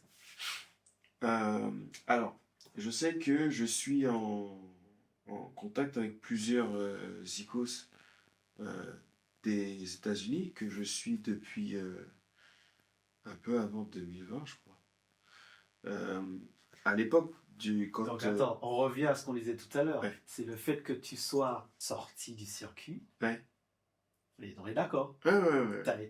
T'es sorti de ta routine, Ouais. t'es sorti de ton cadre. En Ouais. fait, quand je dis ton cadre, tu es sorti du cadre dans lequel on a l'habitude de placer le musicien adventiste en mode tu joues que pour l'église. Ouais. Tu t'es ouvert. Et cette ouverture, non seulement elle t'a apporté de l'expérience, elle t'a apporté une sorte de sagesse musicale en te rendant compte que ce que tu fais à l'église là, c'est bien, mais en tant que musicien, c'est pas le top. Ouais. Parce qu'il y en a d'autres dehors qui font vraiment le taf. Ouais, qui ont la dalle. Et qui, voilà. Voilà. Et que quand on te dit qu'il faut venir répéter et pas choquer le morceau à l'école du sabbat Ça, et c'est le un culte, truc de fou, ça. parce que ouais, tu es là, tu choques, tu rates tes accords, machin et tout ça, et tu crois que c'est acceptable.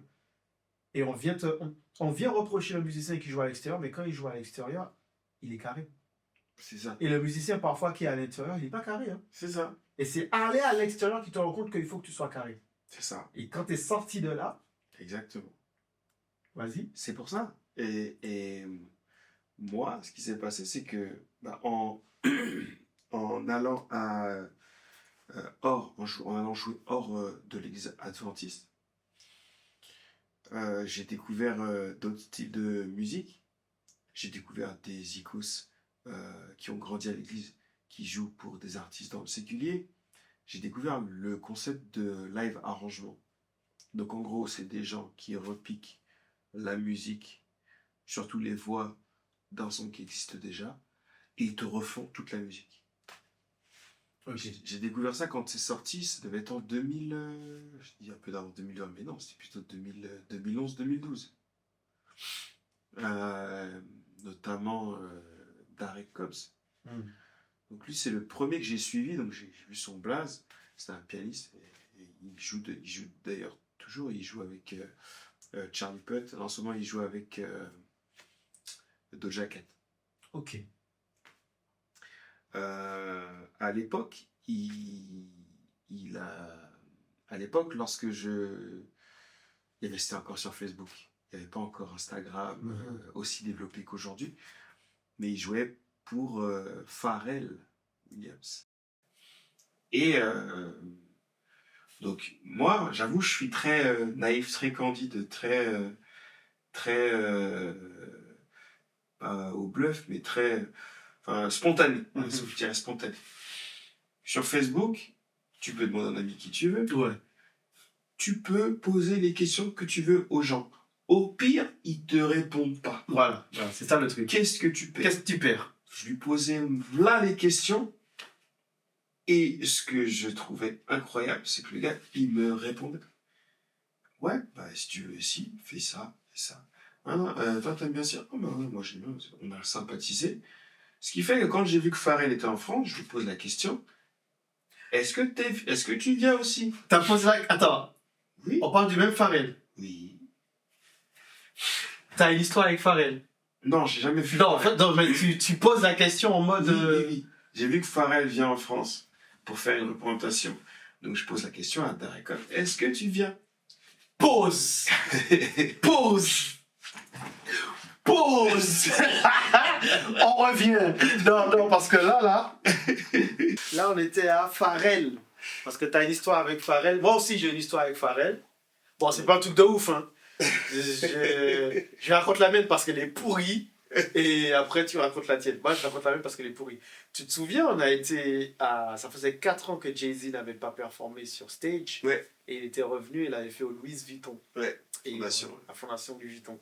Et nous, on avait été là parce que justement, Adam Blackstone, il était... Ben, c'est lui qui joue avec la team.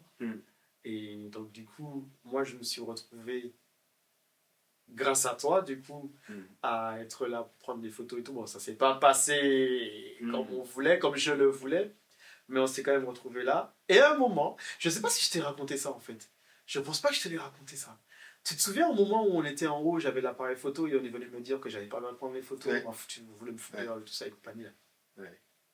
Ben, à ce moment-là, quand on a fini de faire tout ça et tout, je suis repassé. Parce que j'étais déposé l'appareil et je suis revenu. Et je me suis perdu. Ouais. Et j'ai réussi. Bon, comme j'étais à peu près bien habillé, tu vois. Ouais, parce que j'ai du style. Donc t'as croisé quelqu'un. Voilà, j'ai croisé quelqu'un. J'ai croisé quelqu'un. Et le quelqu'un qui m'a croisé, à un moment, il passait. Je suis passé. Ça, je le fais à la façon bref. Je l'ai regardé, il m'a regardé. Je l'ai regardé, il m'a regardé. Il a regardé ma tenue, je regardé sa tenue, il m'a regardé sa tenue. On s'est regardé et tout, il m'a regardé comme ça, il a fait. C'est con, hein? C'est genre. Ben, les gars, Pharrell Williams a validé l'outfit. Mec, je me suis senti tellement frais. Je me suis dit, ok, j'ai pas pris Jay-Z en photo. J'ai pas pu prendre les photos pour Adam Blackstone. Mais j'ai eu une sorte de Pharrell Williams, le gars qui est dans la mode. Donc vous pouvez plus rien me dire sur ma manière de m'habiller. Je suis en total roue libre. Ah, j'irais. Et c'est vrai que Pharrell, en fait, j'ai appris que Darek jouait avec lui à l'époque. Et quand j'ai vu qu'il venait en France, donc c'était en 2000, je crois que ça devait être en 2012-2013.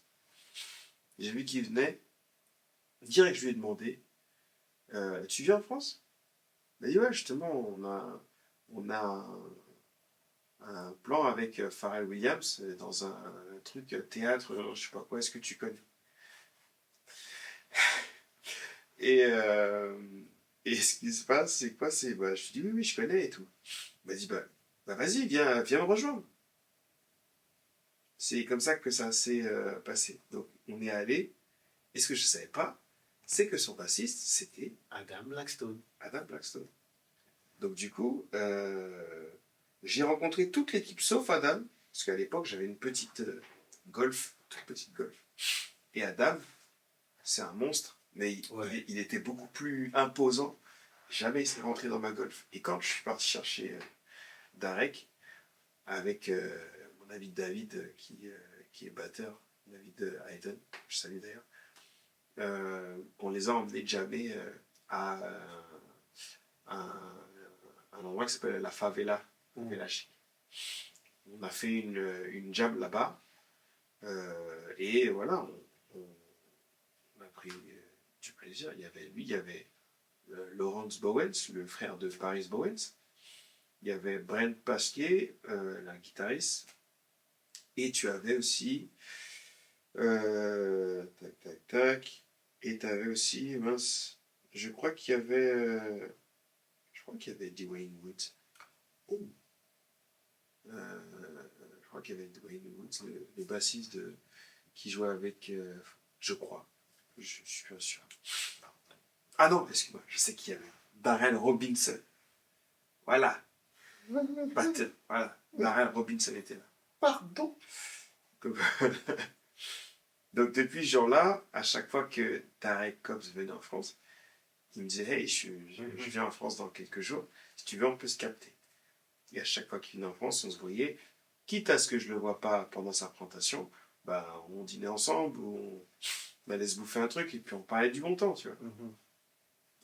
Et je trouvais que c'était une relation plutôt cool, parce que pour moi, c'était une personne que j'ai étudiée, je scrutais beaucoup ce qu'il faisait, pour prendre des tips, prendre des conseils. Là tu étais plutôt en mode, tu as la chance d'être là en mode chill avec lui. Free, on discute, on partage, on échange, sans problème, sans souci.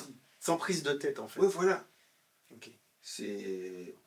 voilà, j'avais pas forcément à faire attention à ce que je devais dire ou quoi. Je me suis dit, hey, tu sais quoi, il a plus envie de me parler, il a plus envie de me parler. Bon, moi, j'ai pris ce que je devais prendre. Mais moi, je suis resté sincère avec moi-même. J'étais pas en mode opportuniste. Voilà. Vas-y, je fais de la musique, tu peux me placer sur tel truc? Voilà, non, non, non. J'étais très vrai. Je suis très conscient de mon niveau, etc. De ce que j'aspire à être. Une relation humaine normale, quoi. Tu rencontres voilà. un gars, vous êtes là pour discuter, échanger, et puis simple. Simplicité. Après, il a laissé Pharrell. Il s'est mis avec Charlie Puth. Il est revenu faire une émission avec lui sur la quotidienne. On s'est revus, etc. Et je lui ai fait écouter 2-3 prods à moi, tu vois. Mais sans conviction, enfin des trucs, j'en sais rien. Et après ça, plus de nouvelles, plus de sons, plus d'images. Sans pas forcément que ça me désolait ou quoi, ou que j'étais triste ou quoi, non. C'est la vie, tu vois. On a plein de trucs à faire. Pas de problème. J'ai constaté qu'ils sont comme ça là-bas. Il faut savoir qu'on est comme ça. C'est pas du style on les oublie, on oublie les gens, mais c'est la mentalité un peu anglaise qui dit que on est capable de revenir avec une personne, même si ça fait 20 ans qu'on l'a pas vue, 6 mois, de la même manière qu'on l'a quitté. Alors, si c'est une bonne personne que tu aimes. Alors peut-être, mais pour moi, ça c'est plus un truc de mec. Les filles. Ouais. Ouais, voilà. C'est pas pareil, je sais. Mais là, je te parle de mec à mec, tu vois. Ouais. On est comme ça. C'est le côté où on s'est bien quitté, on a fait chacun notre truc. Si on se revoit, c'est comme si c'était hier qu'on s'est quitté, tu vois. Ouais, genre. Voilà. S'il n'y a pas de relance, machin et tout, il n'y a pas d'animosité, il n'y a pas de problème, il n'y a pas de souci, on va se revoir. On reprend là où on reprend là où ça a arrêté. Voilà. Okay. Et donc, moi, je me dis, bah écoute, peut-être que un tel a dit qu'il connaissait quelqu'un, qui connaissait quelqu'un, qui connaissait quelqu'un, qui connaissait quelqu'un. Moi, c'est ce que je me dis, tu vois. Mais j'en sais rien. J'en sais rien. Parce que, au final, de la même façon, je suivais aussi Adam Blackstone. Le Super Bowl qu'il a fait pour moi, la ref que j'ai tellement kiffé pendant des années, que je kiffe toujours, c'est Justin Timberlake. Alors, ça peut ne pas être ton préféré. Mais c'est pas mon préféré. Bon, alors là, on parle juste sur... On enlève le côté musicien, machin. On parle juste sur le Super Bowl, machin. Ouais, bon, écoute, ce qu'il a fait avec Dr. Dre, etc. Merci. C'était dingue. Okay. Merci. Moi, je préfère là. Oui. C'est vrai que les autres, il n'y a pas de problème. Mais, moi, perso, ce qui me touche le plus, ce qui se rapproche le plus avec moi, c'est ce qu'il a fait avec Dre. Bah, en fait, je comprends pourquoi. Parce qu'en fait, c'est générationnel, dans le sens où c'est tous les sons qui ont bercé notre enfance. Donc du coup, en fait, c'est que ça peut que être du 20 sur 20. Mais je comprends pourquoi celui de Justin Timberlake, des arrangements, j'avoue, en tant que Zikos, par contre, là si je reviens sur le côté Zikos, le Super Bowl de Justin Timberlake en termes d'arrangement, c'était quelque chose. Tu peux rien dire. C'était quelque chose, ouais. Et c'est là où je vois que c'est Tarek Cobbs qui arrange. Ok. Ouais, il n'est pas seul. Mais je vois que c'est lui dans les arrangements. Il n'est pas sur scène. Mais tu le vois dans les crédits, c'est lui qui arrange. Donc à chaque fois que je le félicite, je lui dis, gars, j'ai écouté le Super Bowl et tout. Franchement, ça défonce. J'ai jamais eu de contact avec Adam Blackstone jusque-là. On est bien d'accord. Et ce qui se passe, c'est qu'un jour, je suis en train de jouer. Et Neftali fait ce qu'on appelle un boomerang, c'est une sorte de vidéo avance et retour. Tout le monde sait c'est quoi un boomerang. Sans son. Et puis je reçois un DM qui me dit Yo, ce serait trop cool qu'on fasse de la SIC ensemble. Mais attends, mais comment ça se fait qu'elle fait le boomerang sans le son et pourtant tu reçois le DM? Mais il n'y a pas de son sur le boomerang. J'en sais rien. C'est un truc de ouf quand même. Il n'y a pas de... Il n'y a pas de son sur le boomerang. Il n'y a pas de son. Il n'y a pas d'explication. Mais elle a pris quoi en image? Moi, de dos, en train de jouer au piano. De loin en plus. Hein. What? Donc, tu comprends, il n'y a pas d'explication logique. Et c'est fucking vrai ce que je te dis. Il y a zéro... Les gars, juste est la bonne femme pour vous. Voilà, c'est ça le fait de l'histoire. C'est ça le fait de l'histoire. Elle a prié. Il faut avoir la bonne femme à ses côtés. Arrêtez d'aller batifoler à droite et à gauche. Trouvez-vous la bonne femme là et posez-vous. Parce que, attends, tu es en train de me dire qu'on arrive là par un boomerang.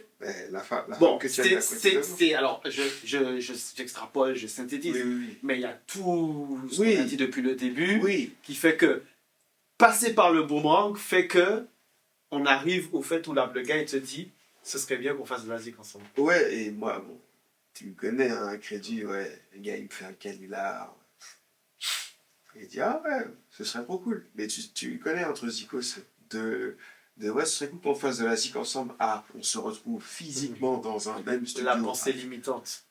Sans doute, mais je ne dis pas qu'on est hypocrite, mais même si ce serait cool qu'on fasse de la zik ensemble, la vie est tellement dure et on a tellement de trucs à faire de notre côté que le temps Que ça se que concrétise. ça se concrétise, ça peut être très très long. Mm. Ça se trouve, il y en a peut-être qui sont hypocrites, mais moi je préfère penser à que la vie est dure et le temps à ce que les connexions se fassent. les connexions se fassent et que les circonstances soient réunies, ça peut être très long. Et du coup, moi, j'y crois pas. Moi, j'y crois pas. Qui y croirait? Ouais, je vais pas te mentir, à une époque, je serais dans la même idée que toi. C'est pour ça que j'ai dit les pensées limitantes. Parce qu'on a été tellement habitués Mais oui. on a eu cette éducation de tu peux pas aller plus loin. Mm. On a eu cette éducation à tu peux pas être quelqu'un. On a eu cette éducation tu es personne. Alors que rien que le fait d'être moi, je peux prétendre à être pas, c'est pas dans le sens briller, mais je peux prétendre à être important. Je peux prétendre à faire de grandes choses. Mais on nous a limités. Et je trouve, hein, c'est quand je suis arrivé en France que je l'ai vraiment bien subi. Parce que la culture et la mentalité anglaise n'est pas pareille. Ouais. Et je l'ai vraiment pris au coup de fouet avec la mentalité française, qui est qu'ils se limitent énormément. Il y a une élite, et tout ce qui est bien, machin, arrive uniquement pour l'élite. Ouais. Si tu es en bas, si tu ne fais pas partie de l'élite, tu ne peux pas aspirer ni prétendre à, tu vois. Et si tu as, c'est pas normal. Et si tu as, c'est pas normal. C'est pas parce que tu es quelqu'un qui mérite et qui a ce qu'il faut pour. Donc je comprends parfaitement pourquoi dans ta logique c'est Pas vas-y, légitime. je suis pas, tu vois. Non, Le fameux, je suis pas. Mathieu Ginas, Mathieu Ginas. Bon, Mathieu, C'est pas. On est la montagne pour faire mon clip. Ah, c'est pas. Mais en vrai, je me suis dit, non, ça peut être qu'un canular, tu vois. Et du coup, je dis, ouais, ce serait cool. Je réponds de manière bienséante, enfin de manière polie, tu vois. Et il me demande, est-ce que je vis en France? Est-ce que je vis en France H24? Je dis oui. Et il me dit, cette phrase incroyable, t'inquiète pas, la distance, ça ne nous empêchera pas de faire de la zik ensemble. Mais moi, je suis con. Je me dis, son community manager, il a envie de chez quelqu'un, entre guillemets. Et donc moi, je lui dis, oh, t'inquiète, il n'y a pas de souci. Moi, je réponds, c'est le jeu, tu vois, je réponds. Tu restes poli. Mais je reste poli. Je nourris pas de faux espoirs. Et j'en ai jamais nourri. Jamais je me suis dit, il faut absolument que je me rapproche d'un tel, je vais faire ci pour. Jamais. Comment on est le 20 mai 2022, soit quasi un an après, je vois Adam Blackstone, parce que je le suis sur Insta. Il est avec sa famille à Disneyland Paris. Et je lui dis, yo, sur son DM et tout, yo, je vois que t'es en France et tout. Vas-y, kiffe ton voyage. Tu me diras comment t'as trouvé mon pays, tu vois. Ça n'a rien de... C'était vraiment un échange en mode ah, je vois que t'es en France et tout, profite. Ouais. Et le gars me dit, t'es où? Oh là, tu vois. C'est ça que j'aime. C'est ça que j'aime. C'est le fait de se dire, en fait, c'est oser. C'est oser, en fait. C'est pour ça que je parlais de pensée limitante tout à l'heure. C'est d'être capable de se dire, je suis pas un moins que rien. Je peux exister aussi, en fait. Mm. Il n'y a rien qui t'empêche de dire à Adam Blackstone, je m'en juste kiffe ta journée, frère. Mm. Comme il n'y a rien qui m'empêche, là, d'envoyer un message. C'est Un exemple tout simple, tout bête, qui peut-être. C'est pas dans la même sphère, mais Edgar Yves, qui est un humoriste Ouais. que je kiffe Ouais. énormément, je lui ai envoyé un DM, et le fait que qu'il prouve que ce gars-là est complètement humain, Mm. il m'a répondu. Ouais. Et je me suis dit, mais je n'aurais jamais pensé, Ouais. moi, Odell, que Edgar Yves me réponde. Mm. Mais je me serais jamais dit que moi, je parle à... Tu vois ce que je veux dire? Mm. Kalash, pareil. Mhm. Je vois un petit DM, il répond, je fais... Mais je suis un humain comme tout le monde, en fait. Et lui aussi, c'est un humain comme tout le monde. Donc rien ne l'empêche de répondre, tu vois. Non, c'est La vrai. pensée limitante, il faut aller au-delà de ça. Et pour la petite histoire, tous les ans, au démarrage de la saison des barbecues, je fais une story et je mets Edgar Yves je le marque. Le fameux Francis. Et il me reposte toujours. Le fameux Francis. Moi j'ai un Je vocal... vise le titre. Le titre cette année, il a dit le titre, on a dit. J'ai un vocal de lui, mon gars, il est incroyable. Il m'a fait un vocal. Quand je suis en bas de motivation, j'écoute ce vocal. Et après, mon gars, c'est parti. Je suis en mode Son Goku puissance 5, tu vois. Transformation 5, je suis loin là. J'ai manqué de vigilance. Pas concentré. Mais en tout cas, Mm. tu t'es pas limité au fait de je ne suis que Mathieu Tinas. Ouais, et Je suis quelqu'un. Enfin, dans le sens où je suis quelqu'un, c'est j'existe. Et Neftali, de par le fait que je la saoule avec la musique, elle connaît les gars. Elle sait qui est qui parce que je lui parle tout le temps de ce que je fais, ce que je vois, ce que j'aime. Je lui dis, non, attends, et qu'il m'envoie ce message, t'es où? Et je lui dis, bah, chez moi. Il me dit, non, mais t'habites où? Je lui dis, au-dessus de Paris. Il me dit, bah vas-y, moi je suis à tel hôtel, viens me rejoindre. Et donc là, je dis, c'est bizarre quand même. Et la fille à côté de moi, elle me fait, t'es encore là? Trouvez-vous la bonne épouse, les gars! C'est ça qu'on veut! Et du coup, bah, j'ai dit, mais t'es sûr? Il dit, ah, vas-y. Qu'est-ce que tu perds à part Au de pire, tu te fais kidnapper, c'est pas grave. On n'a pas d'argent de toute façon, ils vont te renvoyer. On n'a pas d'argent. Vas-y, va faire tes affaires, etc. Tu me raconteras. Donc moi, j'y vais. Et je le rencontre avec sa femme, son fils et sa fille au Starbucks. On se pose, on rigole ensemble et tout. On parle de tout sauf de Zik. Au bout d'un moment, il me prend à part. Et puis, il me dit, écoute, là, j'ai un gig. Et c'était le samedi 22 mars. Je suis parti le voir. Samedi 22 mars, début d'après-midi. Et j'avais oublié, moi j'ai manqué de vigilance. C'était la finale de la Ligue des Champions. Quand il a joué pour Camilla Cabello. Ah oui! Ah oui! Évidemment! Et on l'a regardé chez toi. Oui! Et on l'a regardé chez toi. Voilà pourquoi on en est là! Et du coup, je regarde, j'ai dit, mais... Ah ouais, c'est vrai. Et tu sais, Et tu vois, tu dis, je le connais. Ouais, et quand je rentre dans l'hôtel, c'est moi... Après, je suis pas habitué aux hôtels, tout le luxe, etc. J'arrive, il y a un gars, il fait 2 m 30, Grand. noir, baraque et tout. Il me voit arriver, et tu sais, il met sa main comme ça sur mon torse. Et tu sais, c'est pas genre, il met sa main pour me dire ne passe pas. Tu fais ça, mon cœur a failli s'arrêter. Mon cœur est dans mon talon. Et s'il voulait juste un tout petit peu plus, il m'aurait écrasé la poitrine. Et après, tu vois Adam Blackstone, il fait non, c'est bon, il est avec moi. C'est vrai. Et bon, bref, non, ça m'a fait beaucoup rire, tu vois.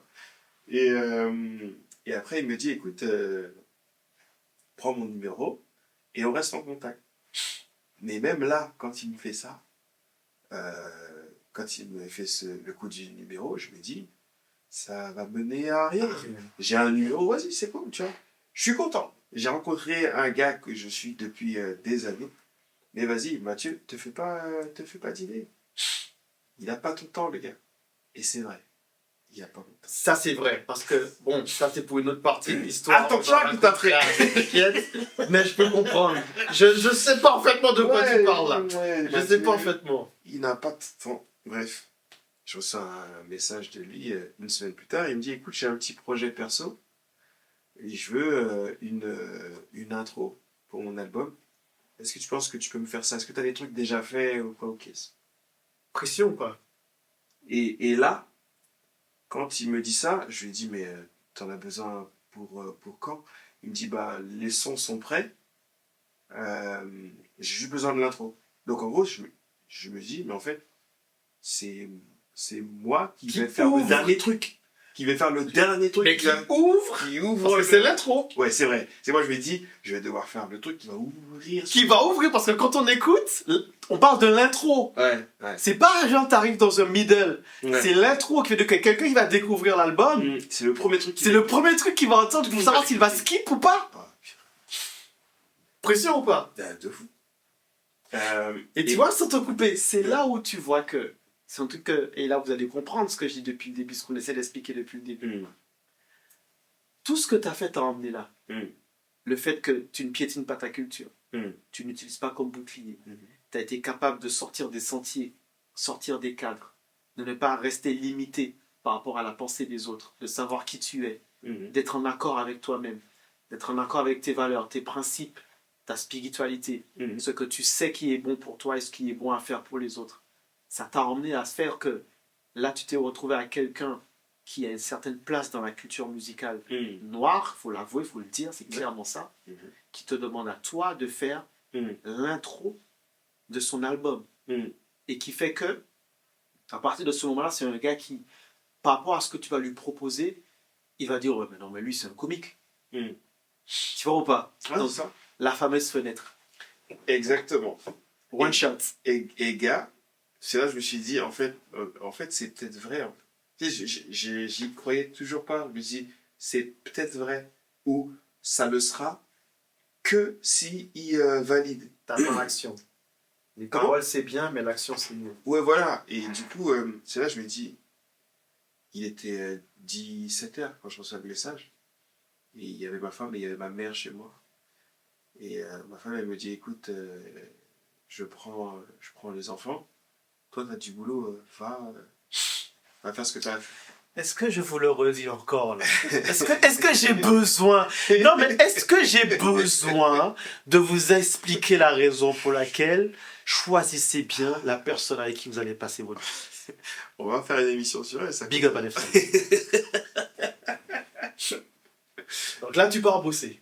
Et je pars bosser de 17h30 jusqu'à 4h du matin.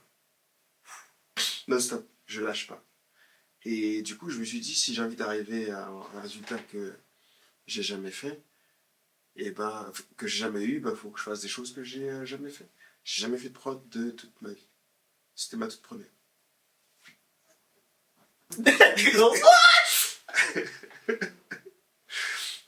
J'ai jamais fait de prod de toute ma vie. Ça veut dire quelque chose sans parole, sans truc ou quoi. Et ma toute première, c'était ça. Et voilà. Je le connais. Je le connais. C'est mon poteau. C'est mon voisin. Tu n'as jamais fait de prod. Non. C'est ta première prod. Non, c'est...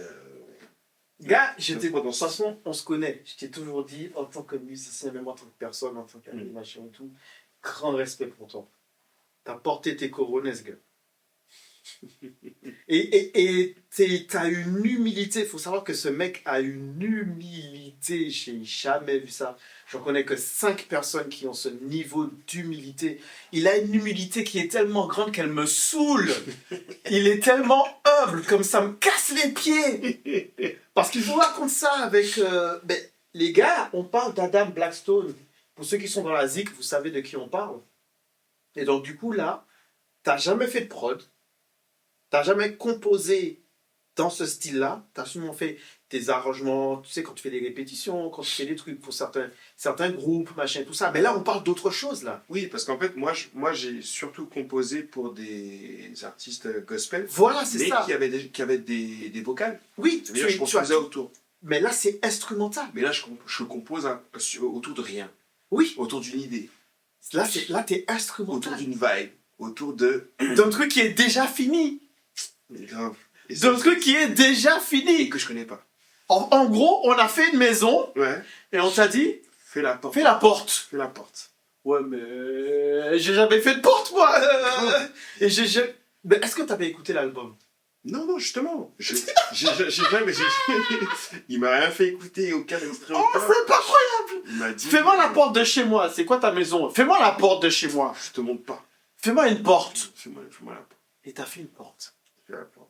Quand tu fais la porte, qu'est-ce qui se passe? Pendant que tu composes, qu'est-ce qui se passe dans ta tête là pendant que tu... Je me suis dit... Moi, de base, j'aime bien construire autour d'une ligne mélodique. Ça peut être une guitare, un piano. Et je suis sur Splice, donc c'est une plateforme avec plein de samples, etc. Une bibliothèque avec des millions, des milliards de samples. Et après, je tombe sur le fameux sample. Sur le fameux sample, donc c'est celui-là. Attends, je vais le mettre. Voilà, celui-là.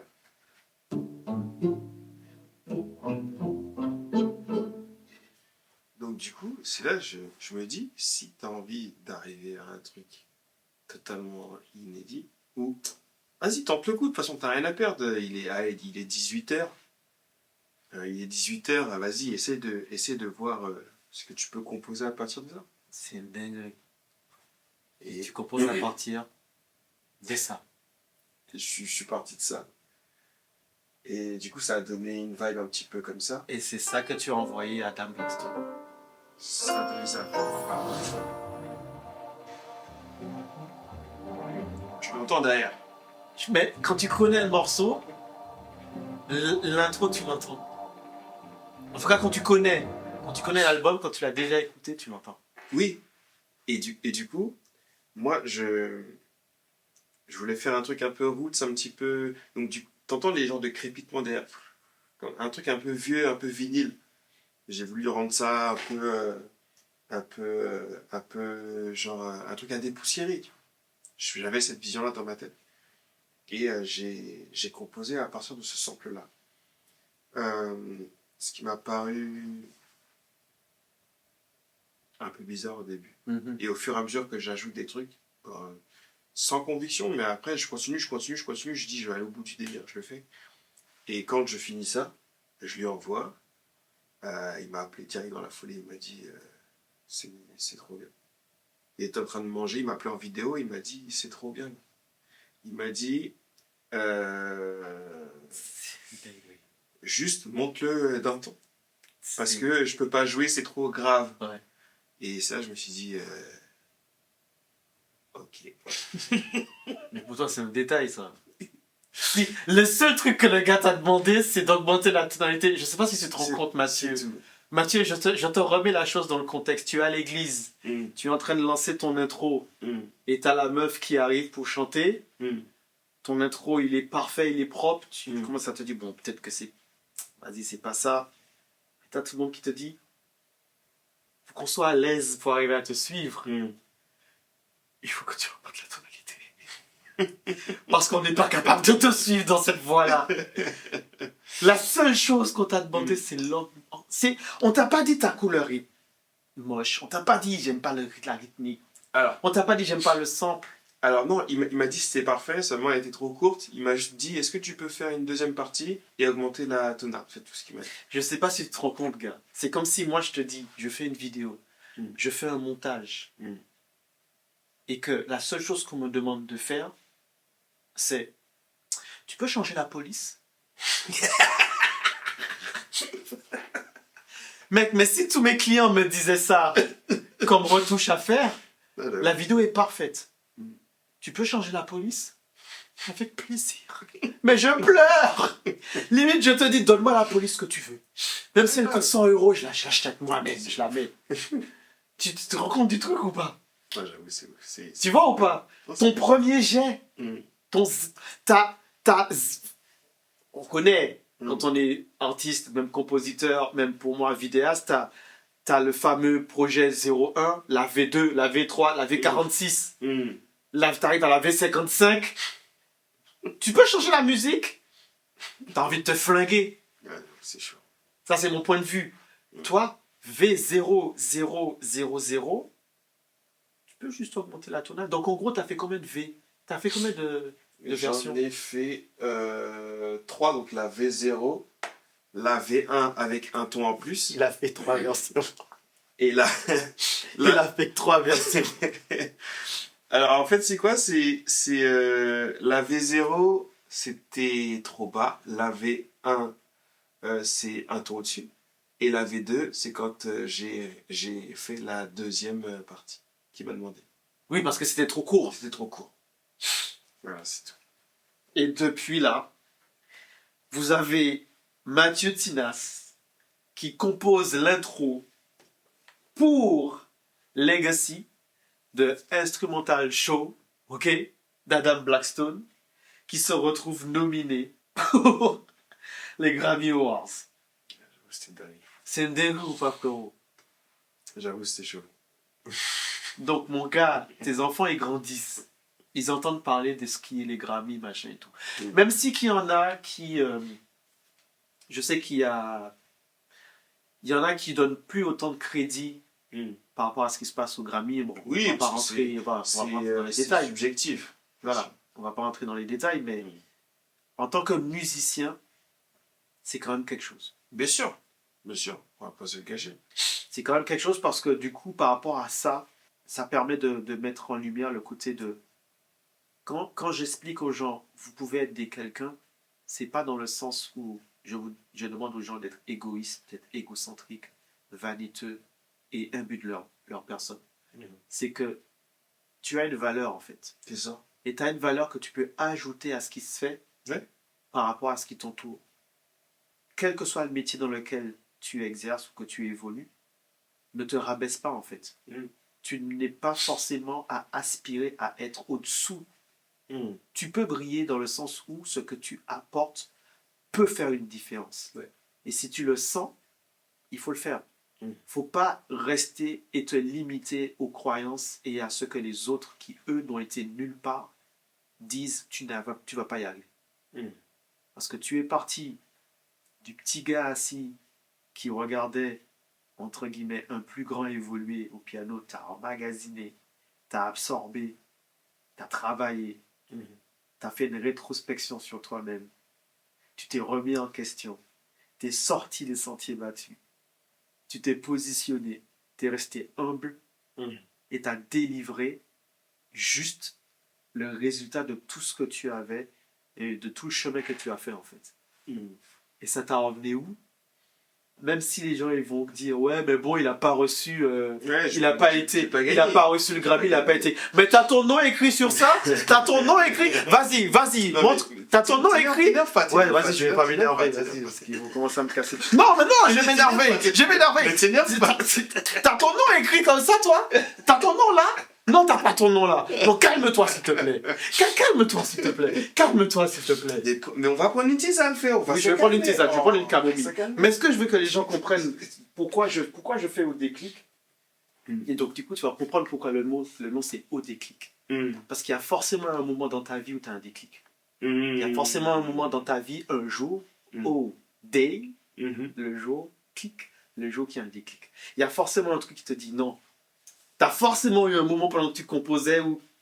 Et ça va le faire. Ça là, je peux le faire. Pas se limiter. Le déclic. En fait, c'est vrai, en fait. C'est vraiment Adam Blackstone qui me demande à faire l'intro de son album, en fait. Le déclic. Faut que je bosse. Le déclic. 7h, 4h du matin. Franchement, il y a des moments où, des fois, je me sens un peu comme j'ai le syndrome De l'imposteur. de l'imposteur, où je me dis, ça peut pas être vrai, On peut pas me demander ça à moi, c'est pas possible. J'avoue que Neftali, elle me remet les idées en place assez régulièrement. D'ailleurs, big up à elle. Et je la remercie parce que, j'avoue, sans elle, des fois c'est compliqué. Et, et inversement, on se soutient mutuellement. Et je sais que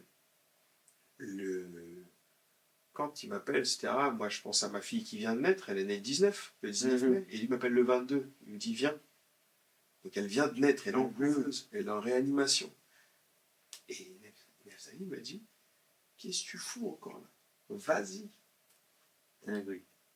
Dinguerie, parce que moi, mon esprit, il était là sur la zik. Là, ton rôle de père, limite, il se met debout, il s'assoit sur la tête du musicien, quoi. Ouais, Et là, enfin, voilà. c'est secondaire la zik ce jour-là. Bref. En tout cas, ouais.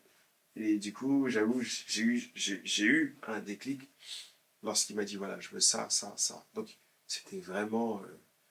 C'était pas des. Ce serait cool qu'on fasse de la zik ensemble. On était plus à ce stade-là. On était plus à. Voilà, je veux ça, ça, ça. Et que Là, ça fasse tant là, on passe de sur du concret, là. concret, du sérieux, du ce que tu veux. Et franchement, ouais, ça m'a fait quelque chose. Je me suis dit, mais. Oh, c'était quelque chose. Gars, il y a un avant, il y a un après. Le après, on le verra dans le prochain épisode. Là, on était dans le avant. Donc là, vous avez une première partie des moments d'échange sur Au déclic. Voilà, ça donne ça. On était avec Mathieu Tinas, qui est musicien. J'ai pas besoin de vous dire plus. Vous avez tout entendu, vous avez tout vu. Vous savez ce que vous en est. T'es sur Instagram, du coup. Oui. Il est sur Instagram, donc vous pouvte le retrouver sur Instagram.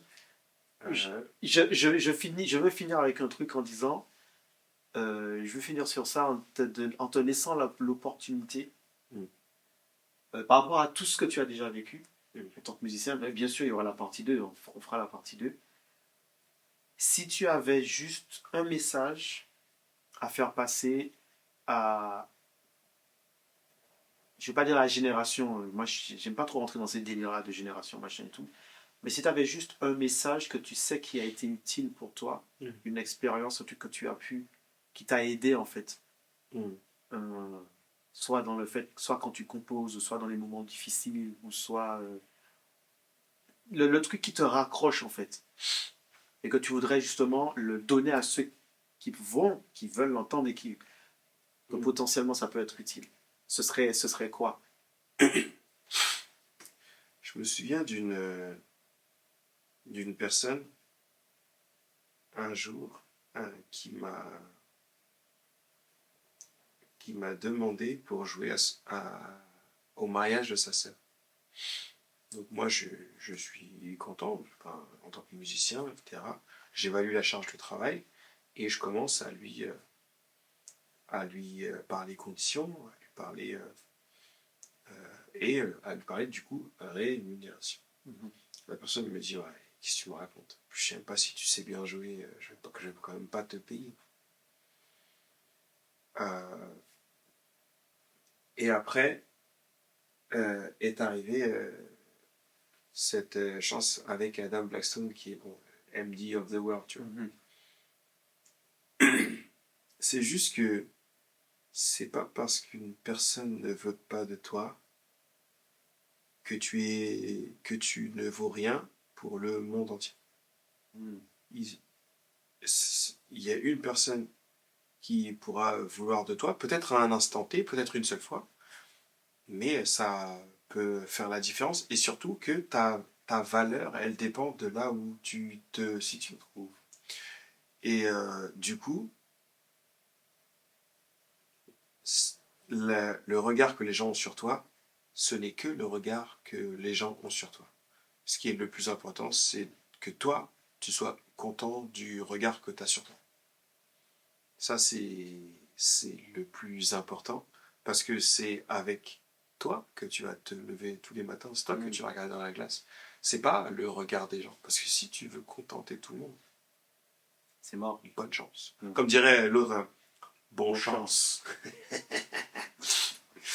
Et du coup, dans la Bible, il y a un verset qui dit « Je suis une créature si merveilleuse ». Mm. Il faut que tu en prennes conscience, en fait. Et développe au maximum ce que tu es, toi. Comme ça, tu pourras dire que j'ai tout fait, simplement. Sans regret. Sans regret. Sans te prendre pour quelque chose ou quelqu'un que tu n'es pas. Sache qui tu es, tes forces, tes faiblesses, mais sache aussi que avec du travail, avec de l'investissement, tu peux parvenir à faire des choses que tu n'as pas fait avant. Et du coup, ça, c'est du progrès, c'est de la progression. Mhm. Et c'est précieux, ça. Il faut le célébrer, il faut apprendre à être content de ce qu'on fait. Et du coup, content de ce qu'on est aussi. Ce que j'ai pas forcément appris. En plus, je suis issu d'une famille entière, donc en gros, C'est compliqué. c'est compliqué. Pourquoi tu rigoles? Pourquoi t'es heureux? Pourquoi tu es heureux? La vie est dure. Sois pas heureux. Bon, j'ai pas entendu ça. Mais j'avoue, ça aurait été drôle. Ah, mais non, il faut être content de soi. Faut être content de soi. En tout cas, mon gars, est-ce que t'as apprécié le moment? C'était lourd. Franchement, c'était cool. Franchement, Merci. t'avais dit, hein. Je t'avais dit que ça allait être quelque chose. Le prochain, je te réserve autre chose, t'inquiète même pas, je te réserve autre chose. Donc sur ce les gars, bon je me trouve sur cette caméra là, on se voit pour le prochain invité. Si vous avez envie d'avoir du monde sur Au Déclic en face cam, le petit échange sympa et chill, vous le mettez en commentaire. Les autres, si ça vous intéresse, venez sur mes DM. Je sais que vous avez mon numéro, vous avez mon Instagram, ok? Je vous vois, on se voit. Et je vous donne rendez-vous à la prochaine vidéo avec Au Déclic. Et c'était Mathieu Tinas pour l'échange chill. Yes, I. Tchuss. Non, c'était lourd, frérot. Non, c'était lourd.